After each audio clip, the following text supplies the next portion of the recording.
Hello friends! How is everybody today? I don't know how many of you have already seen the Team C stuff on YouTube. It's pretty much all over the place right now, I believe. And, well, I figured this is the best way that I can contribute to it. So we're going to have a discussion about environmentalism in video games, and how you can tackle issues like that from the perspective of gaming. Countdown begins 19 days. Oh, for the, for the jam? Yeah. Do I have a sponsor? No, I do not.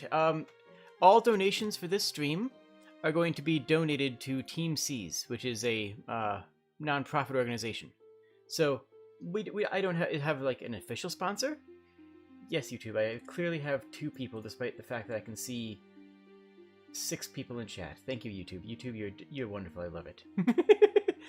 No, but yes. All donations will be going directly, in entirety, to teamcs.org. You can donate there if you want, but it's just 2 ways of doing it. 6 and 2 3s if either way. And I will also be donating $1 for every subscription I get during this. So, you know, free YouTube subscription, free donations. Easy enough, right? So. We are here, yep, excellent. I am glad that you are here. I'm glad that everybody's here. I'm glad that everything. Honestly, today's just a wonderful day in general. I hope everybody else is doing a good day today. Doing a well day. That's exactly the words I said. I don't care if they make sense. We're not here to make sense. We're here to...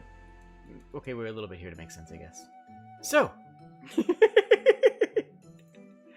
I polled a couple people for ideas for points. For points for video games where environmentalism plays either a narrative point or a gameplay point, and I received some interesting answers.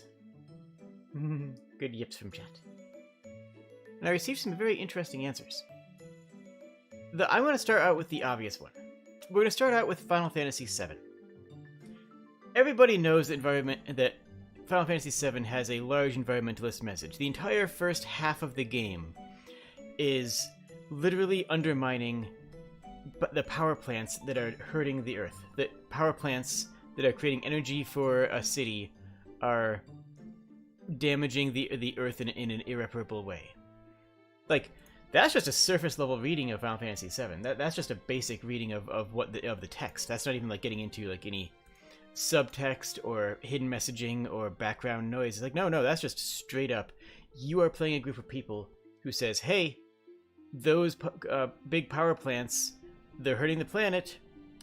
They need to come to offline, and I think the messaging there is actually very interesting because we're not going to, go full bore on this logical front, but the messaging in there is that it's up to the corporation to make the world a better place, and if they refuse to, there's only so much that a small group of people can do, but we have to do anything that's within our power to stop them. Now, in Final Fantasy VII, that means they're talking about, in that game, it's literally taking the planets offline with, explosives. That's a little bit intense. I'm not advocating that, just to be clear.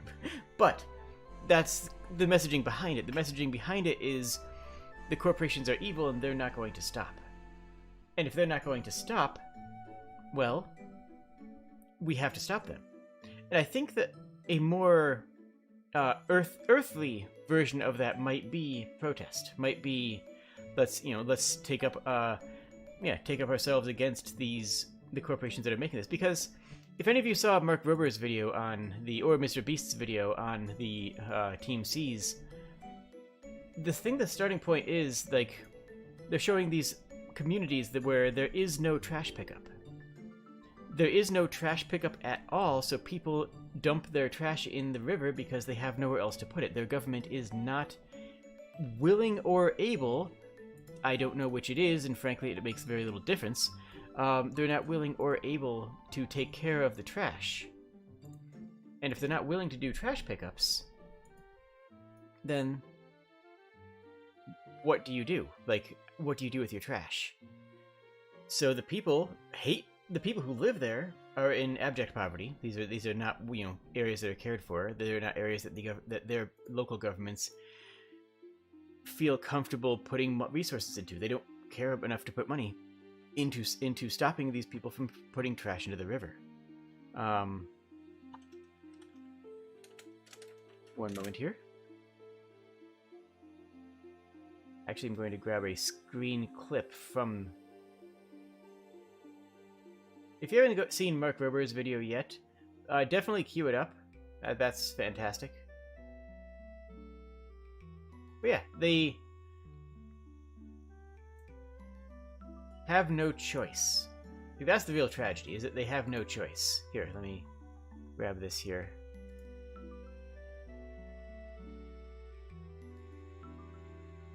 Pum, pum, pum, pum. Like, look at this situation of that river going through the city. And realize that there.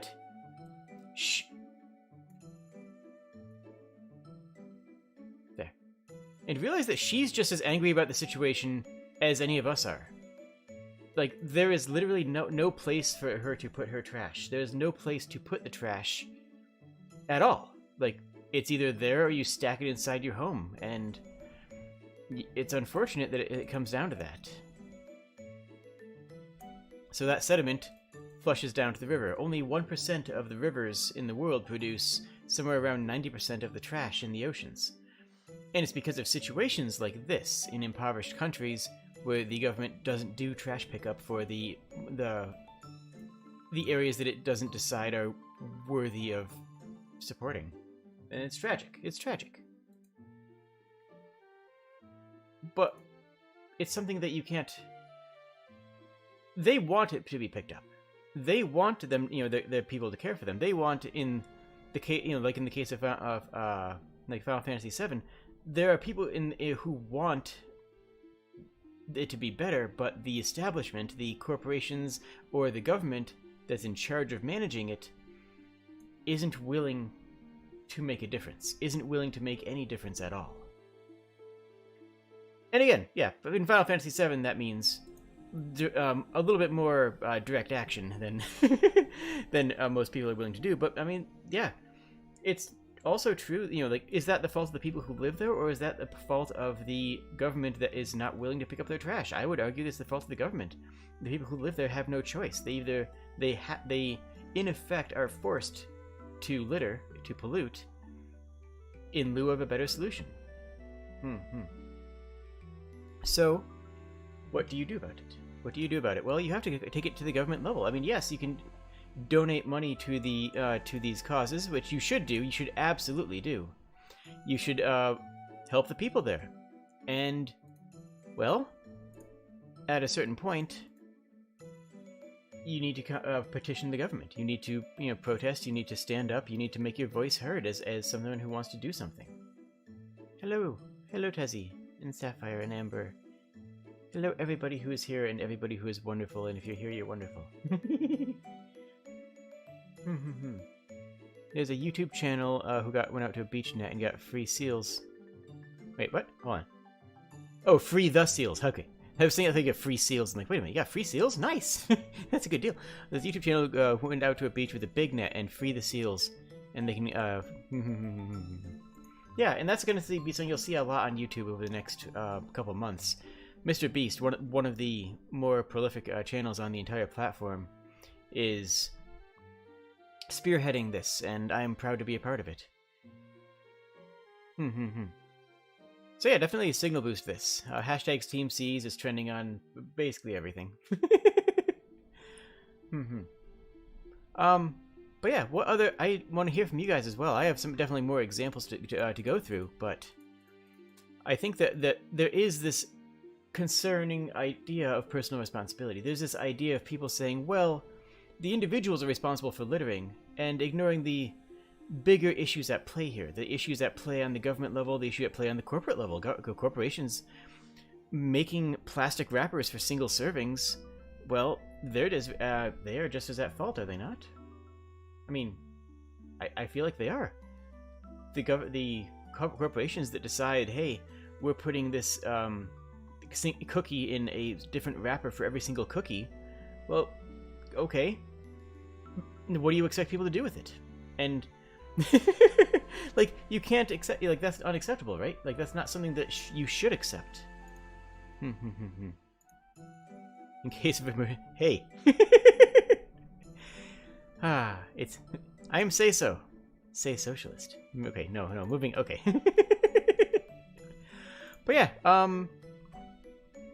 other games that that have big environmental messaging, I think that the one that is easily overlooked is Sonic the Hedgehog.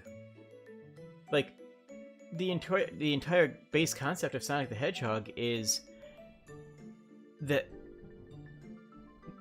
the natural island is being overtaken by someone who wants to make factories over it. The entire land is being destroyed and replaced with asphalt, which is, yeah, that's like kind of the core concept of and it's, you know, taken to comical levels, because in Sonic they're literally stealing away little cute animals and hiding them inside of robots, right? Like that turns into a cartoon villain as opposed to, you know, a normal traditional environmental message. But you also kind of have to do that, right? Like, I don't know who here is old enough to remember Captain Planet. I'm sure everybody's heard of Captain Planet, but if you're old enough to remember Captain Planet, like, yeah, like some of those plot lines have literally played out. Like, some of those plot lines have unironically literally played out in the modern era. There are literal machines that convert pollution into money. Like, that is a plot line from Captain Planet, but somehow we've gotten to that point in the world. that's just where we are now. But yeah. So, but you have to exaggerate things sometimes to get people's attention more fixated, to get people to focus more on a problem.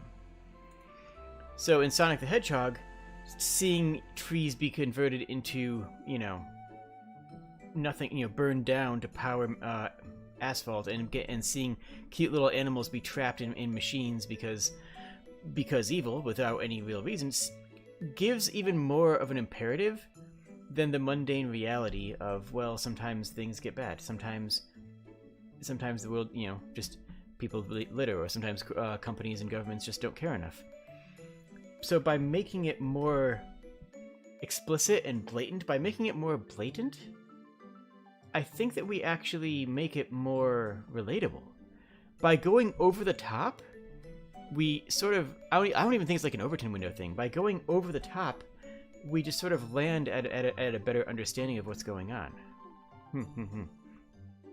Because it's absurd, right? It's absolutely absurd to think, oh yeah, no, we're going to turn on the machine that converts smog to money. We're going to clear cut the forest and replace it with an oil mining to so we can build more plastics so that we can put them in the forest. Like, that sounds cartoonishly evil. But by exaggerating the effect of what's going on, you create a more sympathetic audience, and you're able to control the narrative in a direction that makes it seem more. How can I phrase this? What's a good way of phrasing this? By making it seem more evil than it is, you somehow make it look more realistic than you could do otherwise. Does that make sense? I don't know. It makes sense to me. I don't know if I'm making sense. I don't know if I played this. In Xenoblade Chronicles 2, there's a side quest about one of the main militaries dumping waste into a body of water. I played most. I think I came pretty close to 100%ing Xenoblade Chronicles, so I'm pretty sure I did play that. Yeah. And isn't the what is? I forget how that entire world came into being, because spoilers, I guess, for Xenoblade. But there is another world beneath it that's, well, it's not a spoiler. You learn in the beginning of the game, actually. There's another world that was, you know, beneath the waves, beneath the clouded ocean, that is full of streets and light fixtures, and that's part of what people are diving for. Body of water is also used to water crops. And yeah. one standout that I wanted to mention in particular, let me see here. And yeah, by all means, you know, this is a discussion. Add into to various comments about what you're thinking about other situations. Maybe I'm wrong on off base on this, but I think, like, you know, as a designer, we can make something interesting. Like, we can make a statement. I mean, a lot of games have made statements. A lot of games continue to make statements in various ways, on various topics and on various, you know, various ways of handling it. And we reach a different audience than other forms of media. Games and game makers can reach a different audience that usually doesn't receive the kind of messaging that people who... If people go to games for escapism, they might be ignoring some of these real-world problems. And maybe they don't want to sometimes. Maybe they don't want to see those problems sometimes. And you know what? That's too bad. That's too bad they're happening. So, like, you know, I think we have, you know, almost a moral imperative to be able to use our medium to stand up and say, hey, this isn't cool. Let's make sure, you know, let's raise awareness of things. And if you're making a good game, if you're making a good piece of art, then if you're going to become popular through that art, you're going to be getting your message out there. Whatever that message is, whether you intend it or not, you will be getting the message behind what you're making out there. It's important to make sure that messaging is good, making sure that messaging is something that is interesting, coherent. Yeah, Xenoblade Chronicles 2 is a general warning about what could happen in that sort of scenario, in that sort of world. One in particular that I want to bring up. Give me a tick here.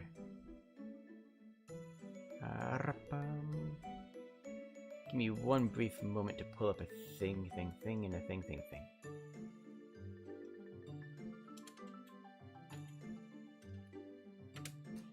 One excellent example of... Here we are. One excellent example that I can think of is actually Civilization 6. Civ 6 has a climate system, which is fantastic and actually works extremely well. How can I put this? Where do I want to put this? It has to go over chat. Well, chat's not moving that fast right now anyways. In Civ 6, climate change becomes a problem as you burn more fossil fuels, as you continue to push for well, more technologies that create climate change. You would reach the realization that you will eventually have to deal with that. You'll eventually have to deal with the repercussions of it. But Civ 6 actually handles it in a very unique way. In Civ 6, you see the other side of it first. You see the benefits of coal, long before you see the detriments. And as a player playing the game, you know that this is a thing. You know that all of these... My arrow needs to be on top of that. You know that all these things can happen. As somebody who's playing the game, you're aware... There we go. You're aware of all of these potential issues.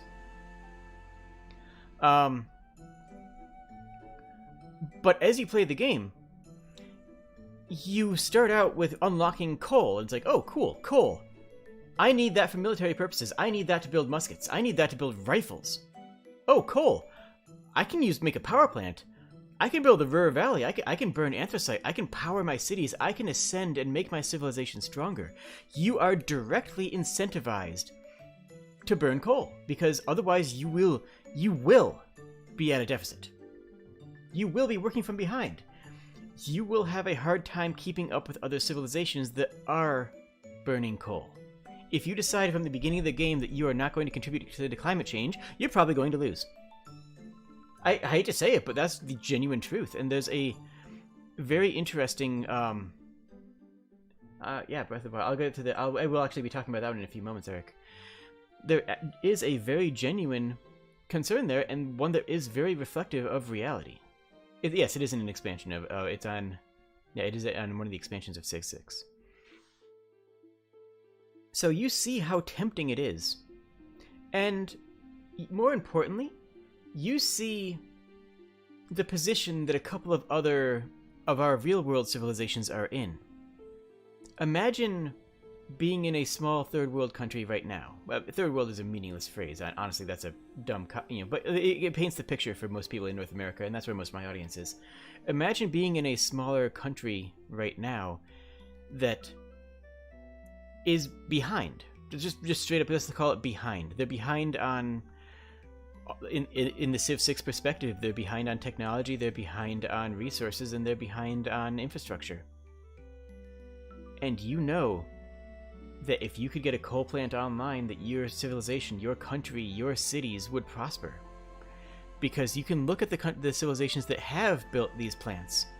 You can look at early Germany. You can look at modern America. You can look at China over the last 40 years and say, wow, all these countries have burnt coal and become stronger and become more productive. And then now they're saying that we're not allowed to grasp at that same prosperity. That's dangerous, right? Like, that's sad. That's a depressing thought. And I think Civ 6 actually paints that picture for you. If you are being penalized for climate change and in a game that you're already losing because you haven't had a chance to capitalize on the cheap power, you can look at with resentment, with genuine resentment at the other civs that have been using that power the entire game and been getting stronger and are overtaking you, and now that you have the ability to start it, they want to deny that from you. And that's a problem in global politics. That is a genuine global political problem right now, right at this exact instant, is many countries that do not want to adjust for the needs of climate change because they know it will hurt them more than more than the ones that have polluted more. Kurzgesagt is a fantastic channel, did a fantastic video showing all of the countries that have polluted, are responsible for pollution, and all the countries that are total responsible for pollution over the past 500 years since the beginning of the Industrial Revolution. And yeah, this is the kind of messaging that we can put in our games to help people understand the complexity of it, because this isn't just climate change bad, pollute less. This is showing you the other side of why it's so difficult to convince somebody, hey, don't use this thing that we use to get ahead of you. So that's where Civ 6 comes in on this. Specifically the Civ 6 expansion. What expansion was that?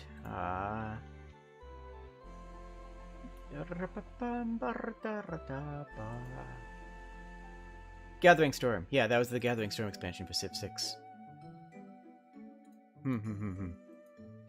And yeah, I like that example. So like, that is a very good example of showing the nuance, not just using it to push an agenda, not just using it to say things good, things bad, but using it to push a more conceptual understanding about it. Disco Elysium has a lot to say, but it's not really about environmentalism. That's more about corruption, I would say. Corruption and, yeah. We'll probably get into that at some point. Breath of the Wild, though, is a very interesting example, and something I do want to touch on. Let me pull up a image for that. Because Breath of the Wild is post-apocalyptic. It's very easy to think of it as not. But... Oh, here's a good picture. I'm using this one. And if I'm using... okay.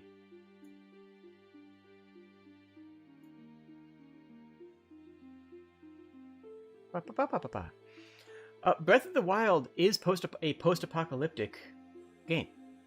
It's easy not to think about it because it's actually very post-apocalyptic. Very post, if you will. But Breath of the Wild takes place in a world that was destroyed, that was obliterated. Now, I don't think Ganon has a whole lot directly to do with pollution or environmentalism. It's a collapse of society from a betrayal of somebody in a position of power.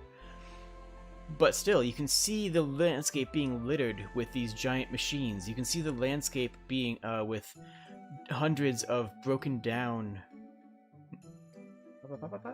So yeah, exactly. That's a really good way of saying it.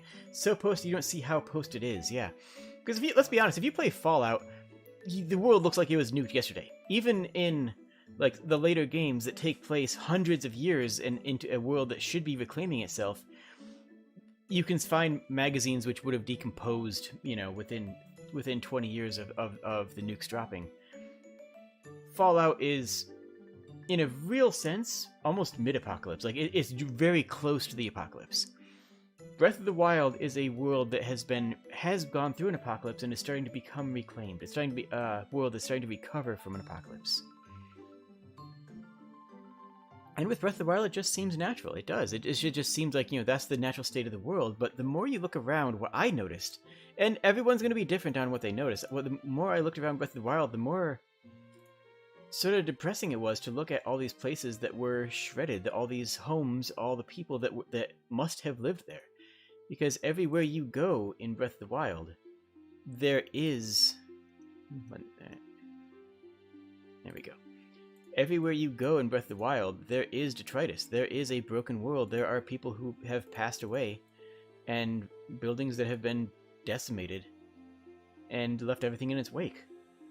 But because of your position in the world, because of who you are and what your goals are, what your goals as the protagonist are, it can just become background noise.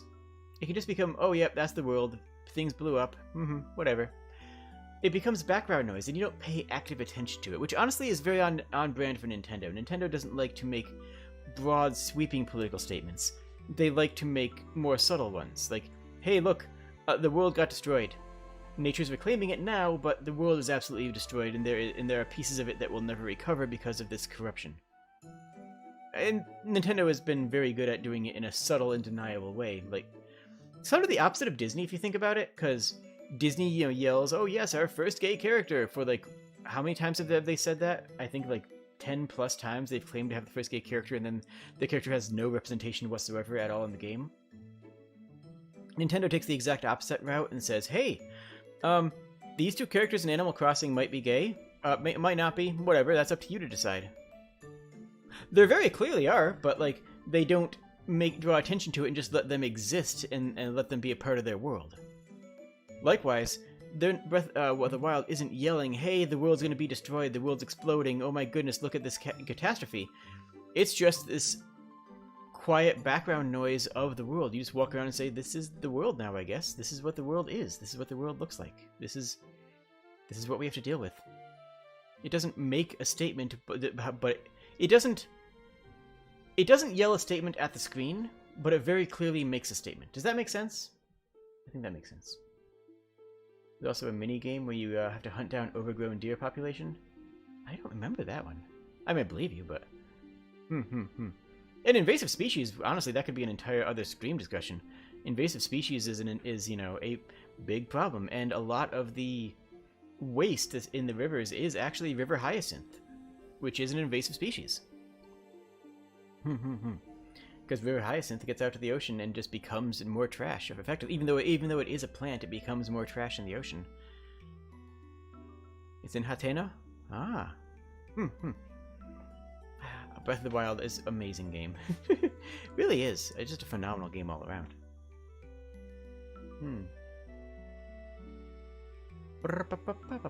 Oh, we mentioned on Fallout, but actually, yeah, let's talk about Fallout directly. Let me grab an image of that. I'm kind of going off of the cuff. I don't have a whole lot explicitly planned in this, so this is mostly a conversation with you guys. But Splatoon. That is true. That is true. That it is. Splatoon is very post-apocalyptic. Let's talk about that one first, while we're still on the topic of Nintendo. Let me see if I can find an image of the Splatoon ocean, because I have actually never played Splatoon. Okay, these are all pictures of the main characters in at the beach. Not exactly what I was looking for. It is officially a chat stream. Exactly. We are chatting. We are vibing, and I hope all of you are vibing here.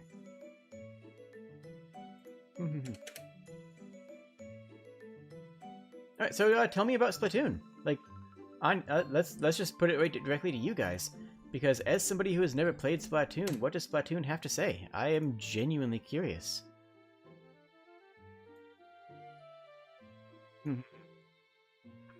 Bum bum. Ra-ba-ba. There we go. So I know that it is. I have heard at least that it is post-apocalyptic.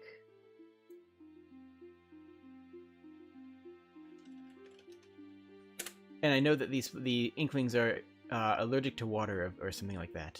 Which I actually found out through Smash Brothers. If you're in the water as an Inkling, you take passive damage if you in Smash Brothers, because they wanted to incorporate that. Which I think is kind of neat. Splatoon takes place in a world after disaster. Oh, hold on here. It is apparently a climate apocalypse according to this article here. Splatoon takes place on Earth, but it does it Planet of the Apes style, where it's just so far after a disaster that the next species to become intelligent has done so. Which, let's be honest, actually probably would be cephalopods. Like, just genuine honesty. The next creatures to become intelligent on our planet probably would be squids and octopi. The only reason that they don't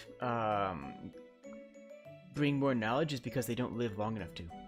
Like, if squids and octopi lived as long as humans and parrots, then they would have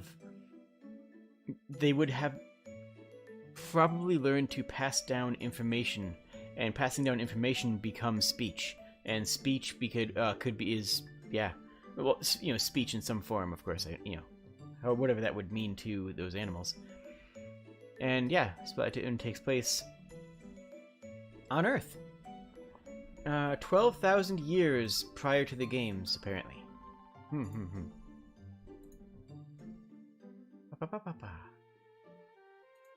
Oh yeah, that's another one, is Pikmin. Pikmin is also post-apocalyptic, isn't it?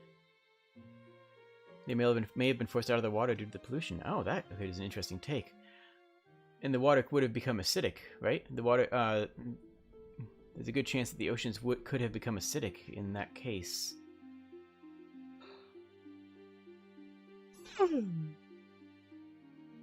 Splatoon is a gritty backstory with a bright shade of paint. A literal bright shade of paint.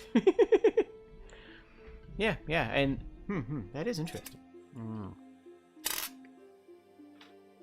Ah, water good. Water good and healthy. But yeah, where was I with yeah,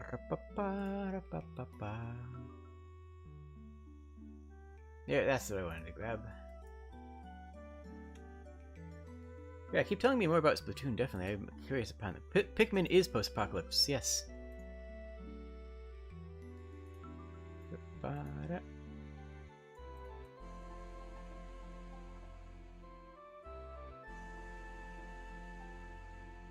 And pawn. There we go. Yeah, Fallout is the poster child for a post-apocalyptic game, but it is very interesting to show the role of that environmentalism must play out for the future of the wasteland.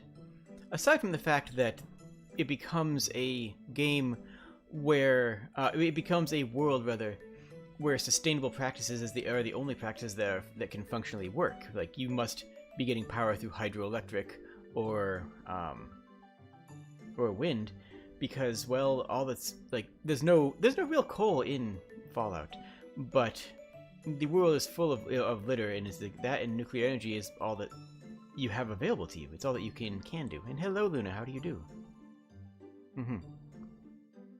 But so, well, it's not really a whole lot about environmentalism, because in Splatoon you're also fighting over a smaller amount of land that is left after the ice caps melt. Oh, that's interesting. Ooh, Pokemon is a good one. Start talking about Pokemon in chat, and I'll get to that one next.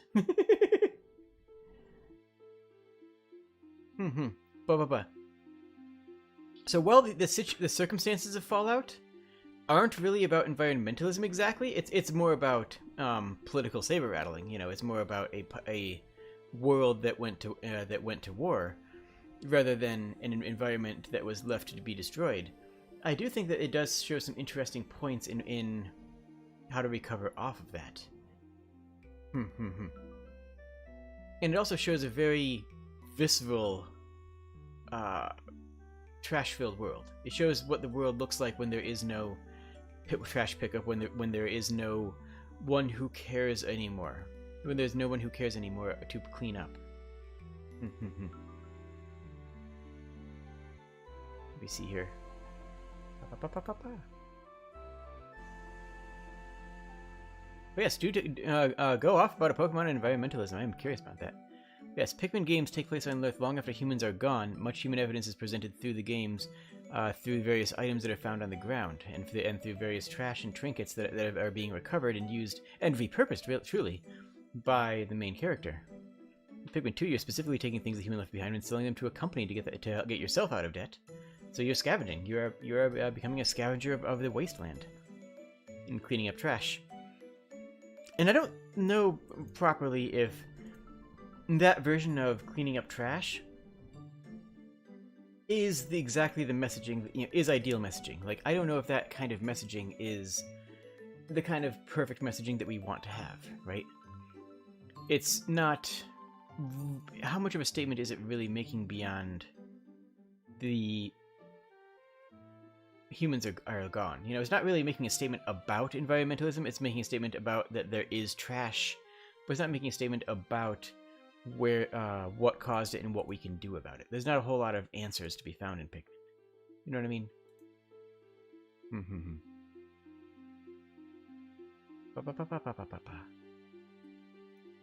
Oh, I was saying that no, Horizon Zero Dawn doesn't really count. Yes, it is a world that is reclaimed after stuff, but Horizon Zero Dawn itself was not caused by any sort of real environmental catastrophe. A lot of post-apocalyptic games are not due to environmental apocalypse.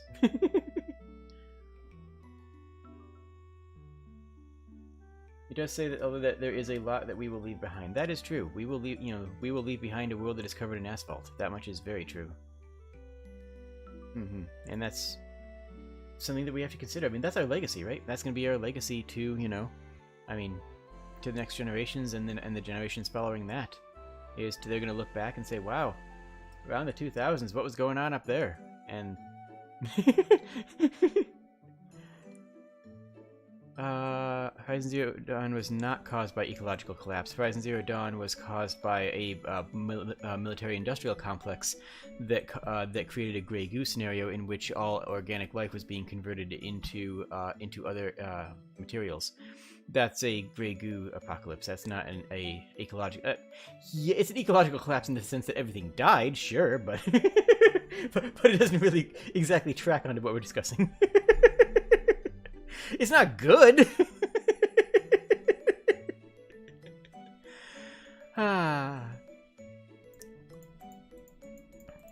So Pokemon is basically a game in which the citizens of the world live peacefully in the environment of their world. They befriend natural inhabitants rather than exploit them. True.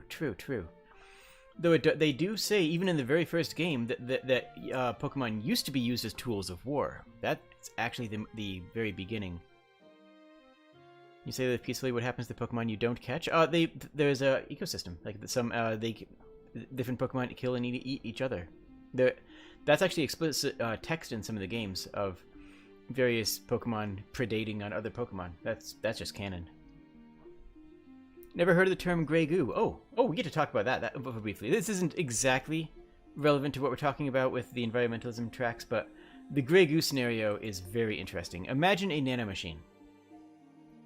Imagine a tiny, tiny machine, just microscopically small.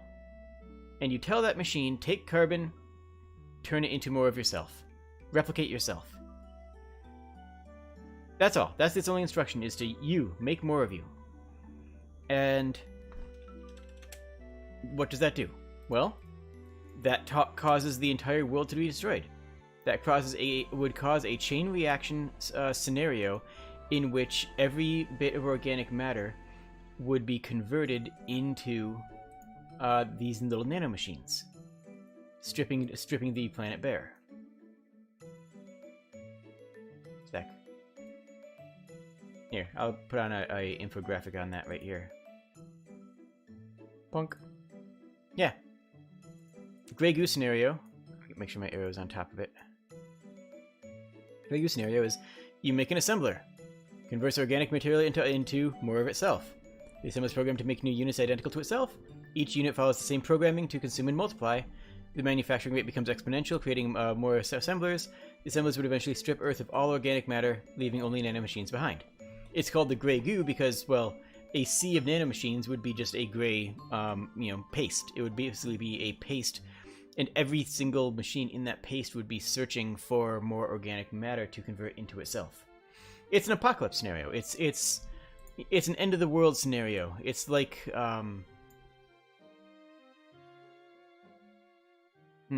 what's a good comparison for that? I don't know. It's an apocalypse scenario, like a meteor falling, or a nuclear Armageddon, or etc. It's just another way that all of humanity could destroy itself. And it's a very interesting one, I think. It's a very interesting one because of how easy it would be to accidentally do this. Like, you make a nanomachine that, converts in materials, and then you make it take those materials and make more of itself. I mean, it wouldn't be easy to make. It would be incredibly difficult to make something that does that, but the instructions themselves are not inherently complicated. You know what I mean? The instructions to do that are not something that is inherently complicated. Ooh, there's a good one from Cthulhu. I do want to touch on Little Inferno because that is actually a fantastic example that I actually had forgotten about. But let me catch up first by commenting on Pokemon. A lot of conflict in the game from people who want to exploit the environment to their own ends. And yeah, it's completely explicit in Omega Ruby and Alpha Sapphire is the one, I believe, where one team of the evil teams is trying to destroy the world by raising the sea levels so that the Earth can return to the ocean, and people can cause less impact on it since there's a cap on how many people can be alive then. And the other team is trying to melt the oceans to create more land and more production, and yeah. I think that Pokemon is an interesting example, and like the Nintendo stuff we were discussing before, it doesn't explicitly come down and say, hey, we're making a real big statement, but it definitely does have the, yeah, even though you're literally talking about people trying to destroy the world, it doesn't come across on the same weight as something like, well, it's something even like, Breath of the Wild. It's just, it doesn't really hit as hard. I don't know, it didn't hit me as hard, I guess is what I'm trying to say. I don't know. But it does have those undertones, and by making them undertones and undertonal, and not getting too controversial about it, it still lays the groundwork for people to think about. It still lays the ideas in people's minds and lets them think about what's going on, which I think, as a game designer, is what we need to be doing. We need to be taking, what ideas we can have, and sometimes the subtlety is what is needed. Sometimes that Nintendo level of subtlety where we just put in these concepts into the background of a otherwise fun game. And yeah, with that, let's talk about Little Inferno. Let me pull up a picture on that one. There we go. So Little Inferno is a game that came out a while back. But how old is that game? 2012. Okay, actually not as old as I thought. In some ways it feels older because it kind of plays as a Flash game. Like it plays like an old early 2000s Flash game. But the idea of Little Inferno is that you only have vague memories of the game, to be honest. I do remember the plot. There is, because it is pure consumptionism. It's literally just grow and consume without limit, burn everything. You have a fireplace, and in the fireplace, that. Wait, what? Wait, what? Hold on. Huh, Clicky's not working. Don't know why. Does Team C's work? Nope, those are both broken. Oh well. Let me... No, it didn't even come up there. Oh well, whatever. Anyways, like, comment, subscribe. Anyways, Little Inferno is a game where you have a catalog of things to burn, and you have a fireplace, and that's the whole game. You have a fireplace, and then you are told to burn things, And as you burn more things, you get more rewards and money. And you use that money to buy new things to burn. And then as you get more things to burn, you unlock new things that you can burn. And you can burn things then as well. Will they be... I don't know that I don't remember the ending. I really don't. Because a lot of it seems, just to reinforce that cyclic consumption of, of consumerism, of the idea of everything is only there to be consumed.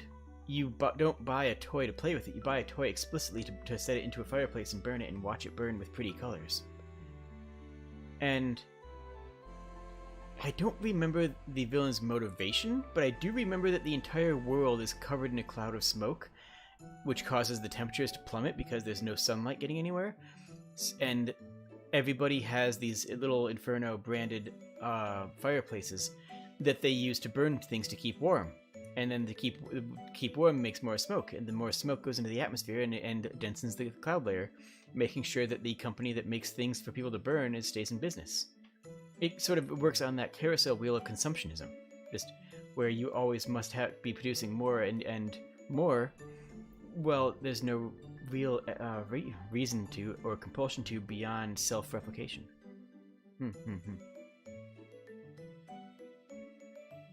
I genuinely don't remember you might be right about the ending with someone breaking the cycle, but I don't think it actually does. I don't know if it actually breaks the cycle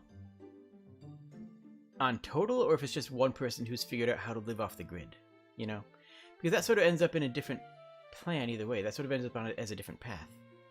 Because if it's one person just breaking the cycle and say, I got out, that doesn't really solve anything, does it? Unless enough people are able to get out and break the cycle, but that one person needs to become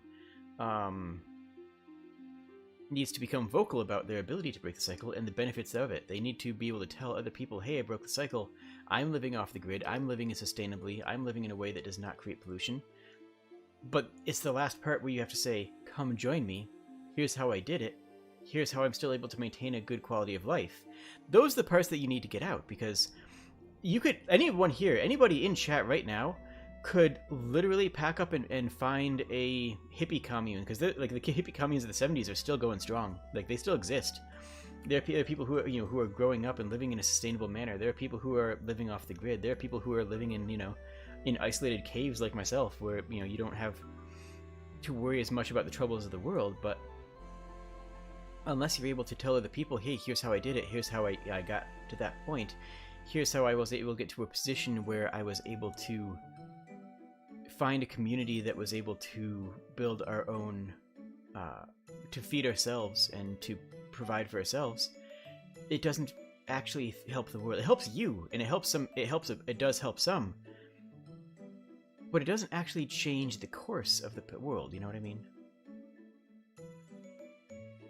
World of Goo is made by the same people and has a similar theme of consumerism, except they're they're taking the goo creatures. Huh? I have not played that. Raft. Okay. Hold on one sec. Let me make sure I'm caught up here. I do want to talk about Raft because that is right, there we are. I also want to talk about Factorio, because Factorio, I think, is an example of how not to do this. Everything we're talking about right now is what Factorio does wrong. And I think someone else brought that up earlier. I think it was Kirix. But the core concept of Factorio is that you create a quote-unquote better world. Why did it do that? One second.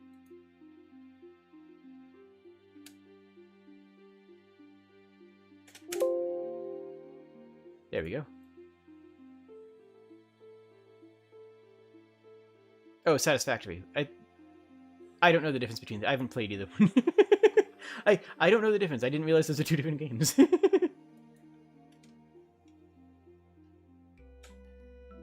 One second here. Oh, okay, that's the one I was actually thinking. Okay, cool. Actually, that's a better picture to have on screen. I'll use this one. But both of them have the same... That's not right. There we go. Pa. And hello. But they both have the same idea of taking a naturalistic planet and saying, okay, but what if we made it better by exploitation? What if we made it better by tearing it to shreds and building factories on it? What if we improved the land by creating products?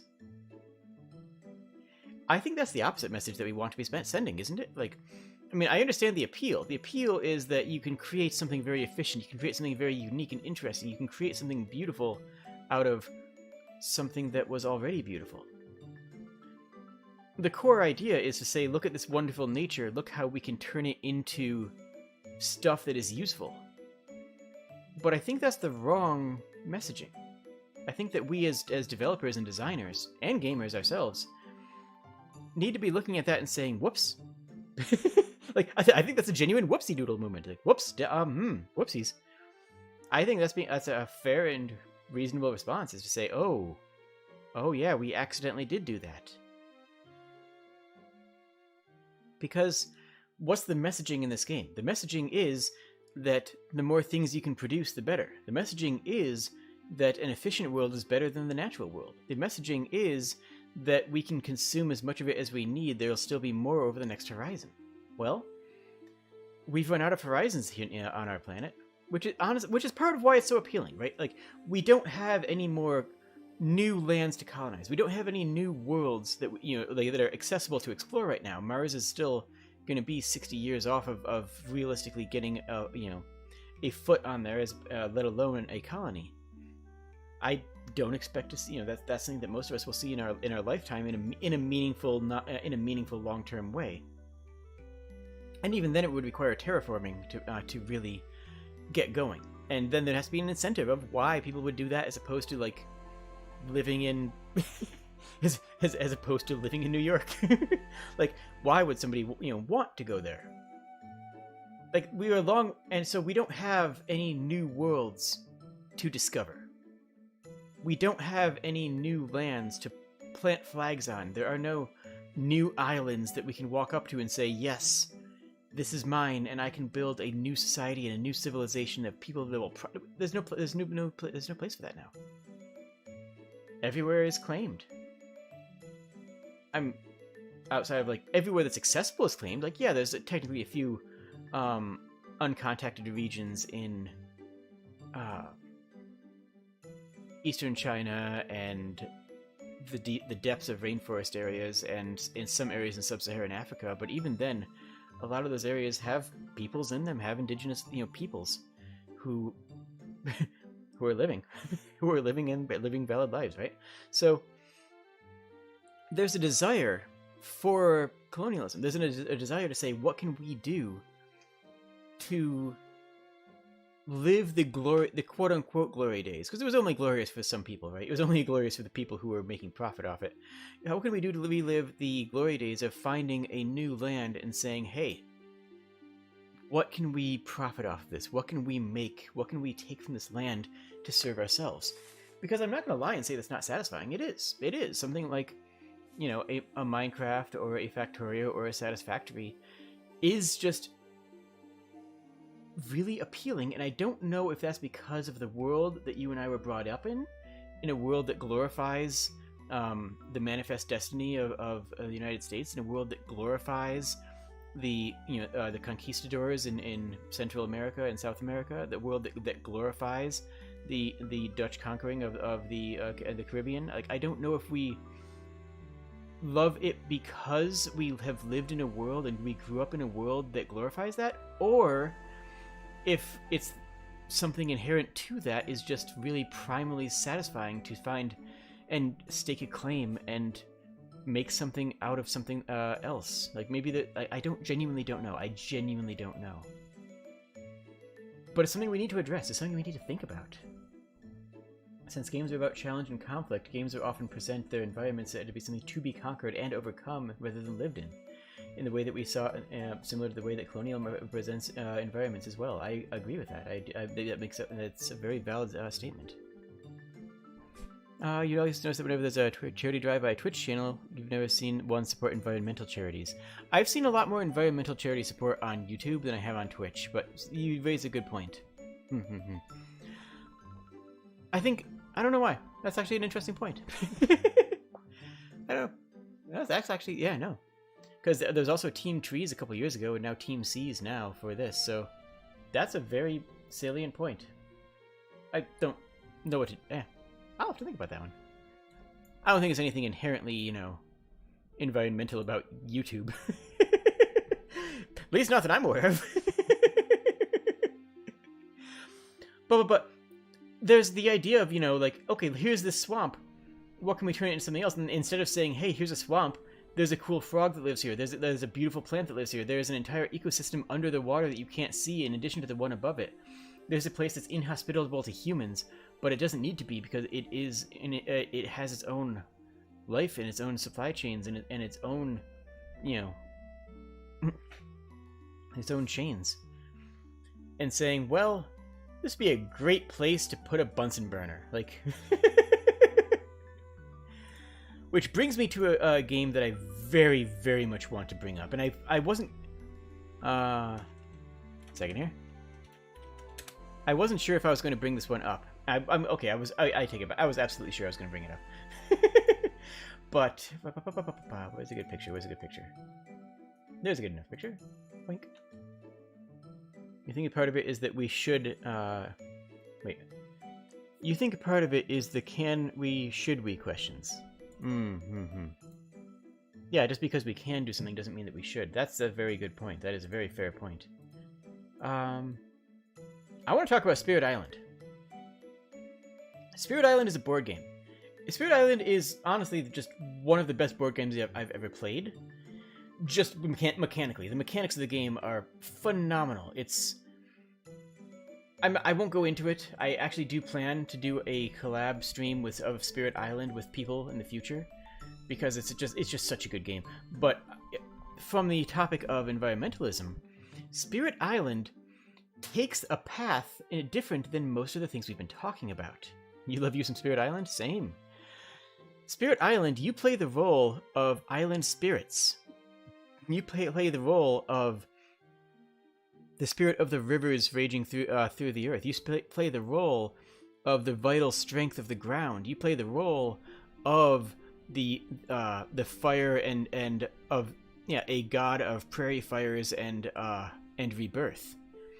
You play a role of these island spirits, and your goal, your job, is the opposite of like take Settlers of Catan, but now you are playing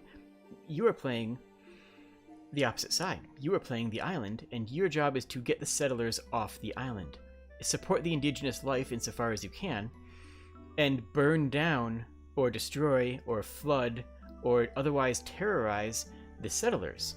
So you have all these different spirits that excel in different fields of the game. Like, wait, I need to put my arrow. I wish I could just always put my arrow on top. Like, Thunderspeaker here, is a friend to the Dahan, which is the fantasy indigenous race of this fantasy island, and they can guide the Dahan to help defend their homelands and come to the Dahan in visions and as a spirit to tell them the dangers of these people. Here is a lightning spirit. You can crash down and destroy towns and cities with a crash of lightning. You can flood them out. And there's a ton of tactics. It's an incredibly deep game. The game has a ton of mechanical depth. But the messaging on it is also, hey, push back the settlers. Don't let them blight the land. Like, the settlers blighting the land is literally the mechanic that loses you the game. That's how you lose the game, is by having the land be blighted by the settlers who are building towns and cities and then just extracting from the land and destroying it. And the game acknowledges that some blight is natural. Like, the volcano spirit that you can play as blights the land when you play it. Like, you blight the land every time you set off a volcano. But that's a natural consequence of the land, and something that you, as a spirit of the land, will naturally reclaim over time, as opposed to the high-speed destruction that the settlers cause. Fantastic game. I highly recommend it to anybody. I will be doing a stream of this in the, I don't know about near future, but I have Go Godot Game Jam coming up and a whole bunch of other stuff planned, but I do want to do a Vtuber stream of this in the future. Fantastic board game. Literally the best board game. I'll go as far as that. I genuinely cannot think of any board game that has a better mechanical design or a better messaging than Spirit Island. And I want a video game that does this. I don't mean a video game version of Spirit Island. I've played the video game version of Spirit Island. It's not that good. The tabletop simulation is better than the actual Spirit Island standalone game. I own every single Spirit Island property though, so like I support the creator on that as much as I can. I think that we need more concepts. I want an anti-Factorio. I want an anti-Satisfactory. I want someone, and if someone in the Go-Go Game Jam is listening to this, I will. I will play every game, and I'll give you extra credit for this. I'm not about playing favorites. I want to get to see a PC game or console game that takes the idea of an anti-Factorio, of an anti-Satisfactory, where you can play as a nature spirit and reclaim the land, and destroy these uprisings of man. I think that would be a really interesting way of playing it, playing as the land itself, saying, "Wow, look at all this stuff," and reframe the concrete jungle of urban culture, reframe the metal horses of traversing the land as being bad, actually. And like, that wouldn't be hard. The framing is very natural and should come very easily, but it would be difficult to get the mechanics correct, because you can't just make Satisfactory but you blow up things instead. Like that itself might not be inherently fun. You would need to have the mechanics to support it. You need to have a fun game. Step one is make a good game, right? Have I tried Plague Inc? No, I played the board game Pandemic. I have not tried Plague Inc. But I'll put it on my list of things to play.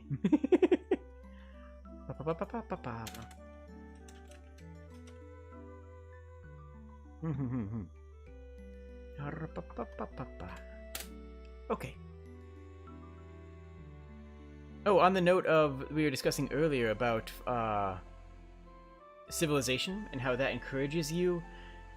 It encourages you to pollute before it encourages you not to pollute. It shows you the benefits of taking the land and exploiting it long before there is any repercussions, long before there's any consequences of doing so. Well, apparently I was told about another game called Frostpunk, which I know nothing about. Let me find some B-roll to put on screen for that. Bum bum bum bum bum bum bum bum bum bum bum bum. Ah. Now, I've not played Frostpunk, but somebody was telling me that it's in the way that Civ 6 forces you to make the moral choices of deciding, well, coal would be really good for our country. Coal is going to be really important for our country right now. And then later on, flipping the script and saying, coal is not good for the world and you have to change. I've heard that Frostpunk does a similar thing. It takes place in a volcanic winter and has that moral choices like that, where you might be encouraged to enforce child labor or to enforce reprehensible behavior, and in order to make sure you have enough supplies to live. And the question is that worth it? Is the ethical side of it worth it? Here we are. Building is a core mechanic since the invention of Minecraft. I would love a game that's about restoring rather than land rather than development, same. And species returning to would be your progression mechanic for restoring the feel of a just make restoring feel like building. I like the way that you're thinking on that. I think that let me finish. Okay, I'm reminded of a game called Wakfu, where you have to plant resources and to actually harvest them. Spend more time planting than harvesting because people don't give as much as yeah. Though it is worth pointing out that the tragedy of the commons, the idea that people will take more than they give, does not actually pan out in real life. Like in smaller cultures, the tragedy of the commons is actually not a thing. and people who point to that tend to do it disingenuously, or tend to point to theoretical examples rather than actual examples, because they don't have a lot of actual examples. But apart from that, you are correct. Like, it especially in a video game setting where there's no cultural repercussions. But yeah, in small communes, in small communities, oh yes, we'll go back to. Oh, thank you for reminding me, Tuzzy. I appreciate that. In smaller groups where you know the other people in the city, where you know the other people in the township, where you know the other people in the commune, that ends up not being the case. People end up only taking what they need because they want to support the society, because they care about the society. It just doesn't always scale up, and as soon as you get corporations involved, that's when everything goes out the window, because the corporation says, well, okay, we'll just take everything. What? Why wouldn't we do that? Why would we not do that? That's where the problem is. And everybody gets to say, well, it's not my fault. I'm just doing my job for the corporation. Oh, it's not my fault. The corporation makes me do this. Otherwise, I don't get a paycheck. And then the corporation ends up being this evil entity, but every individual person who works for the corporation gets to Nuremberg defense themselves. Sir, I was just following orders. Sir, I was just following orders. Like, yeah, okay, well, that's the tragedy of the common actually only really truly applies when corporations are in charge of that, because individuals don't, and historically they have not. And in smaller cultures, when there is a true commons, that's not what happens. Honestly, the best example I have of that is look to local community farms, local community farming endeavors, and if you have a community farm around you, go plant something in it. Just right now. Okay, not right now. Please watch my streams. Sorry, but yeah, if you have a larger what is this random video stuff? Hello. But yeah, if you have a larger society and with a culture that encourages that sort of development, well, it ends up being the facelessness that allows that to take place. Usually. Not always. I mean, this obviously edge cases and situations, and there's 1,000 but what if options, but based on my experiences and what I have heard from experiences of people who live in more naturalistic ways, that's what I have heard of. I did have more to say about Frostpunk, but I do want to finish your thought here on a game that pivots, the anti-satisfactory, if you will. I'm just going to refer to it as such. A game where reclaiming the land. I like the idea, your idea here of species returning being your progression mechanic. If species returning is your progression mechanic, that can also be your abilities. If you're playing a nature spirit, maybe your abilities are tied to the species that are in the land. Maybe if you are able to take down the factories, you can reclaim the waterways. And if you can reclaim the waterways, you gain various flood abilities, or you gain various morphing abilities, something that's more applied to that. Or maybe if you start taking down roadways, you're able to bring back more deer and elk and caribou, and that could be giving you new mechanical options as well. So I like the idea of species returning being your progression mechanic, and then having that tied directly to your abilities, to your ability set, because that could also change what you prioritize. That could actually make you decide, hey, I'm going to go take down this first so that I get these abilities, and strategize your gameplay around the abilities you want to build towards. And that's actually, there's a really good game in there. There's a really good game design in there. I think that's a phenomenal idea.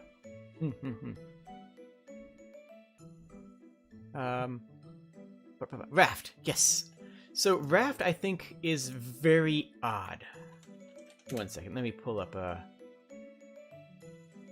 B-roll. Let me pull up some B-roll. That's some good B-roll right there. That's not a great B-roll. Never mind, that's a terrible B-roll. Okay, we're going with this one. This is silly. This right here. I'm picking the silly image to go with this one.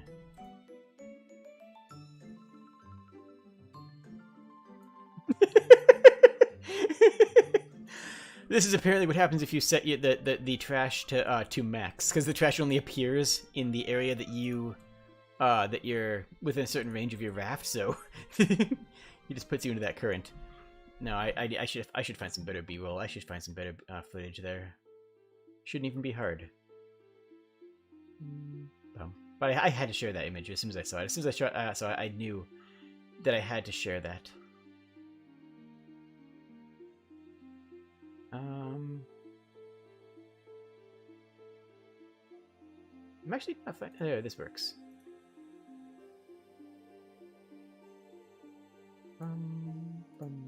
There we go. And this one we can take out here. Ba ba ba ba ba.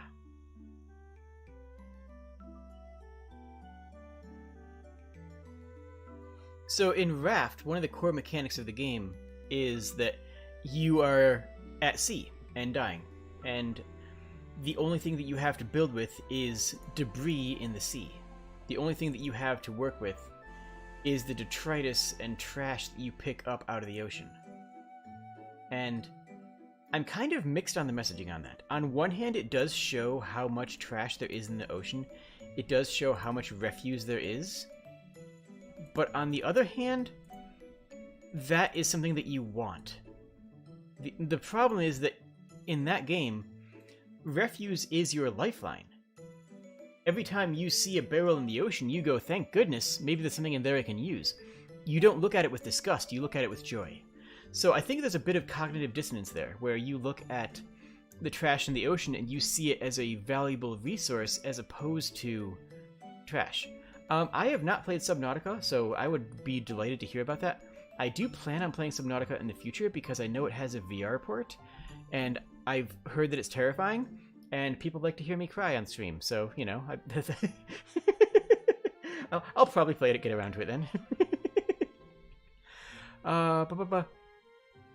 Yeah, Raft, I feel, is interesting, because on one hand, it does show it, but rather than show it and say, hey, look at how terrible this is, look at how how polluted our oceans are, Raft glorifies it, right?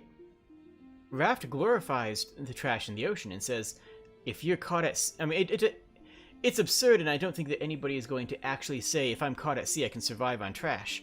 I don't think anybody's realistically going to make that connection, but in the same sense I was saying at the beginning of the stream, where Sonic, making such a farce and over-the-top Captain Planet-style villain of pollution, ends up neutraling out to being something that helps people understand that pollution is bad by pushing the Overton window of it so far over the top.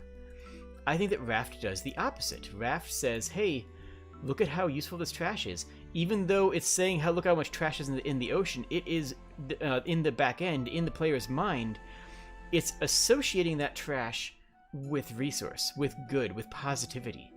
So I don't like Raft's messaging. And you can say, but the plot line later says XYZ. It's like, yeah, it does. That doesn't change the core of the messaging. Like I was saying before, with Nintendo and Animal Crossing, with the characters, or with Breath of the Wild, the overt message is not as important as the subtle things that the players internalize. Let me say that again. The more important storyline of your game is not as important as the subtle things that the player internalizes. And that's hard as a designer to design around. Like, how do you add, how do you be subtle, right? Like, that's not an easy answer. Subnautica is a horror game for real, but it does deal with ecological issues, and the main point of the game is curing a disease that's slowly killing off sea creatures and yourself. Oh, interesting. Yeah, no, it's on my list to play. I've never played it, though. I don't play a lot of survival games in general. I prefer narrative games. I prefer story-based games. But I'm not opposed to trying it out if people would think it would be interesting. Oh, ooh, what do we have here? What do we have here? This might be a bit contentious for me to say, but I worry about making things contentious if we make an active enemy of you if we have to fight against directly. Villainization of a group could drive off potential players that could otherwise see an environmentalist message, and I'm wondering if there's a way to reclaim land without explosions. Like perhaps use a visual representation of vines overtaking an area.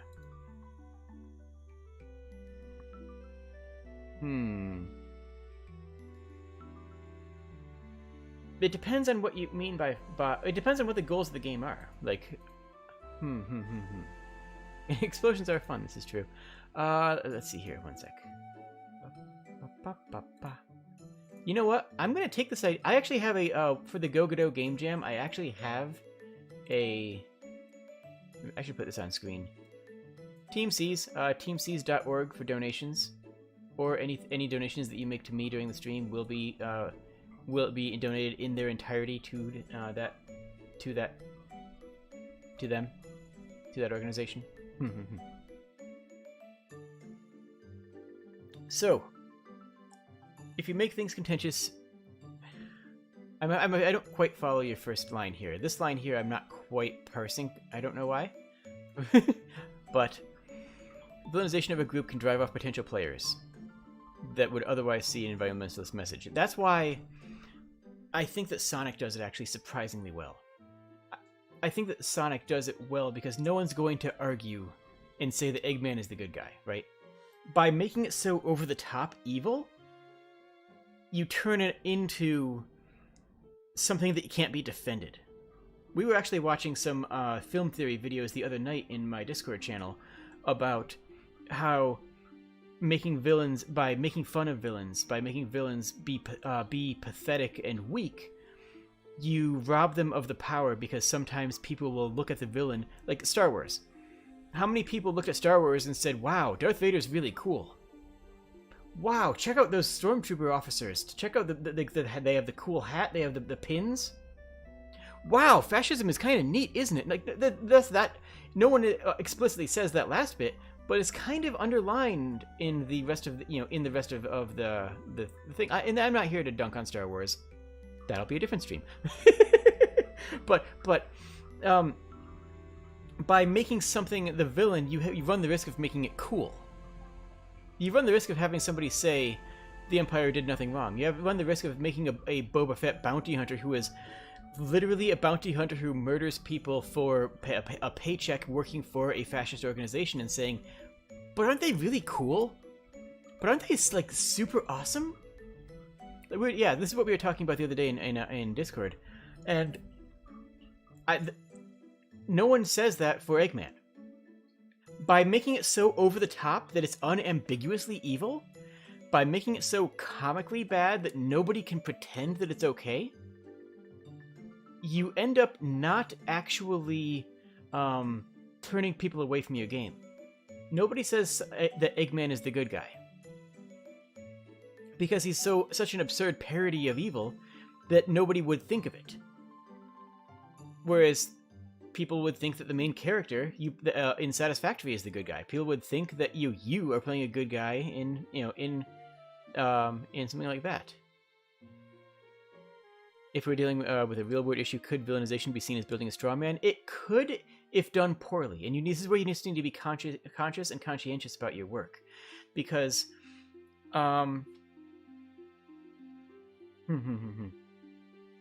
it could be. But this is just an issue of being a better writer, actually, frankly. And the number of parallels you'll find between film theory and video game design are numerous, far too numerous for me to elaborate on here. But yeah, use film language to make someone the villain. Don't make them the villain by making them the villain. In terms of bounty hunters, they can work for and kill anyone. It's a job that can go either way. True, but I'm talking about specifically in the context of Star Wars, Empire Strikes Back. In that context, that's yeah. So if you want to, so how do you make a villain without building a straw man?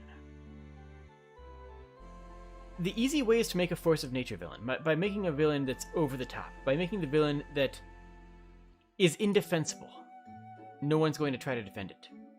By making I need some more examples of this. I'm trying to think of other examples in the environmentalism category, but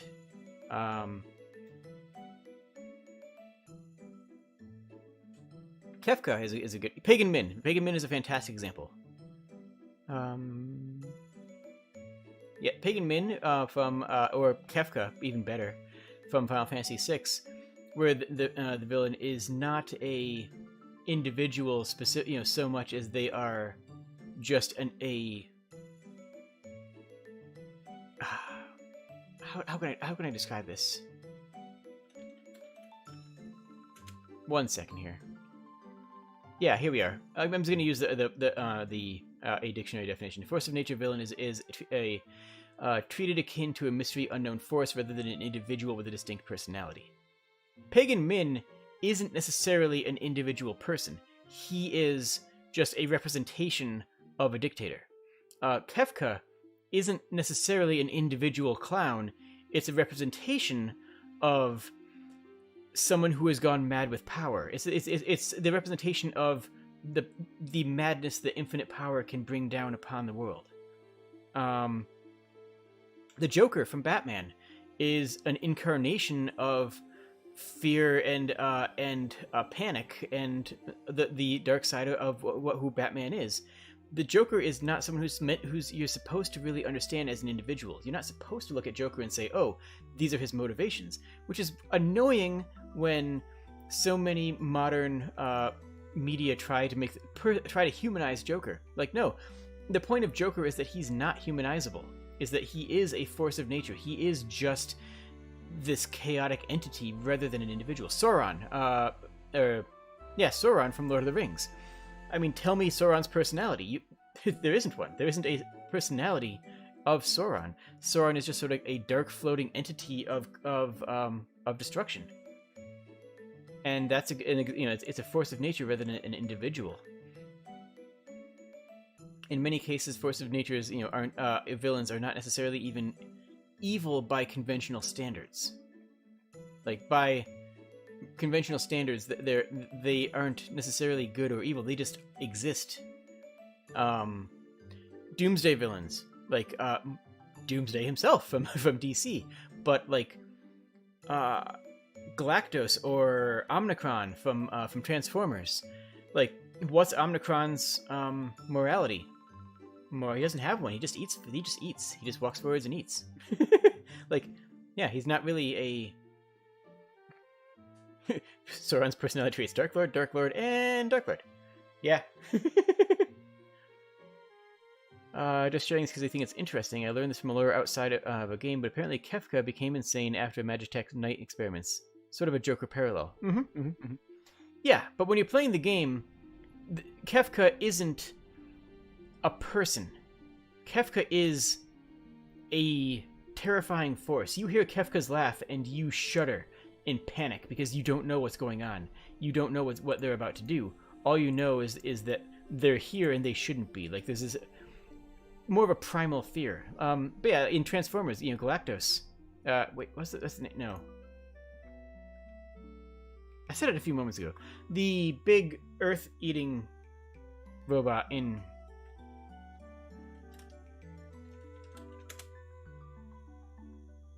Unicron from Transformers isn't evil. Unicron is just feeding, and they eat planets, and Unicron just happens to be eating, and you just happen to be living on a planet that that is in their way. And that's a way of making a villain that's never going to be controversial. No one is going to be offended by Omnicron. No one's going to... People aren't offended by Eggman. People aren't offended by Kefka. But Kefka also very much represents the military-industrial complex and the desire for greater technology for the sole explicit purpose of destroying others and gaining power. Kefka is speaking a message. But Kefka isn't a individual that someone's going to take offense with, even though Kefka does portray a sense and portray a feeling. I came in stream late. What is the villain you have in mind for this game? I am actually going to use this concept for a future stream on writing game design documents. This stream is more in general about environmentalism in video games and what we can learn from it and how we can better present the concepts. And I think you definitely touched on a really important direction, is what is a way that can make it not controversial? Is a way that we can make a villain that's not going to be, oh yeah, no, they're good actually. that shouldn't be the takeaway, right? and and again, that's where Star Wars comes in on the wrong side of things. Oh no, I understand that that's just a lore tidbit, and it's a very interesting one at that. But yeah, but it's still the writing of Kefka is still exquisite because as a character, they embody the madness behind it. And Final Fantasy VI is my favorite. Is probably my favorite game. Yeah, Spirit Island's my favorite board game, but I would say Final Fantasy VI is, if not my favorite, one of my favorite games. I will definitely play Final Fantasy VI on the channel when the Pixel Remaster comes out, which is currently in development right now.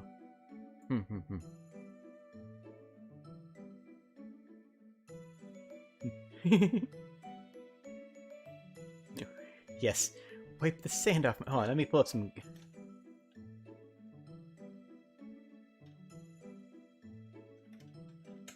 Kefka has some phenomenal quotes, just because they embody this general maniacal nature. This little hamlet is much too boring, and not enough burning. Torch everything. Where's my voice? I want to get the quiver in there, because that's a good way of having this insanity come through of a character, but I feel like his voice would be high, because he has that sort of clown aesthetic, but I also feel like that doesn't really fit their sinister nature. That mercy is for wimps.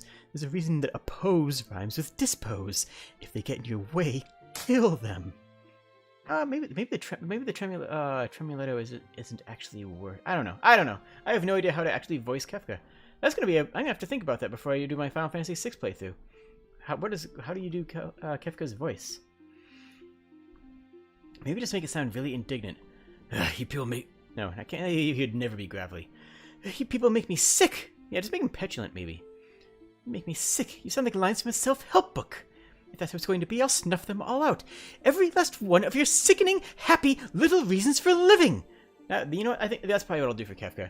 That add the mania, not the tremuletto mania of that, but just add the mania into a petulance. I will destroy everything. I will create a monument to non-existence. Yeah, I think that's the way it should go. Sorry, this is a bit of a sidetrack. I'm a voice actor. I think of these things. I just do things. Nothing beats the sweet, sweet music of hundreds of voices screaming in unison. Maybe, yeah, touch on the little tremuletto when he's going completely unhinged. Amon from StarCraft. Oh, gosh. I have not played StarCraft in a hot minute. Now I have to look this up to who this is to remind. I've played all the StarCraft games, but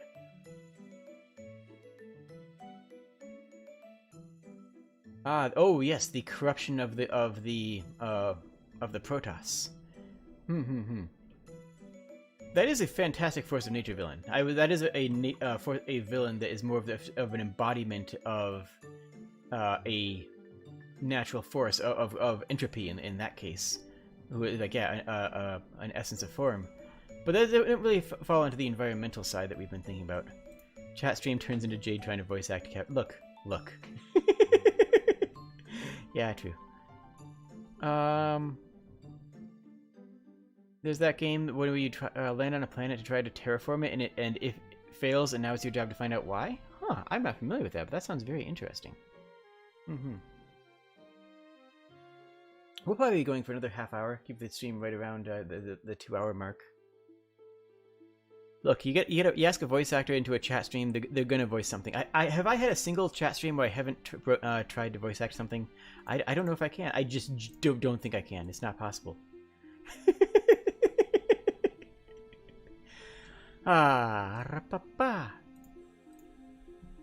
Let's see here. But I think if we're writing a villain, because you don't want to make the villain. It's very popular nowadays to make the villains relatable, to make a villain have a heart of gold or to have some understandable goal, and I think that there's a unnecessary thing there. Outer Wilds is a very interesting game too, though not on Recore. Huh, interesting. Oh, that's not a bad habit, Prince Lettuce. That's perfectly valid. It's important to be able to have an intellectual conversation is being able to understand what people are thinking and be able to understand what the opposition might potentially be thinking. And you are absolutely right. but nobody has glorified a Captain Planet villain. Like, when's the last time...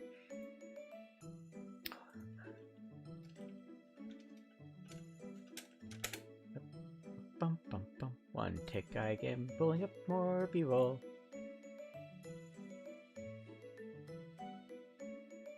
Wow, these are all super low res, because of course they are. It's Captain Planet. They're all super... Everything in about that is super low res. But like, when have you ever seen somebody try to glorify these guys? When have you ever seen somebody with a poster of these guys on their wall? Captain Planet villains. Never, because they're so over-the-top evil, they're so crazy, they're so wild and off the wall, that they're just evil. They're just caricatures of evil. And now how many people have pictures of Darth Vader on their wall? A literal fascist dictator. Darth Vader's cool. Darth Vader is super cool. He's an absolute legend who chokes people and makes them submit, and the main character calls him daddy. Like, why wouldn't people, flock to Darth Vader?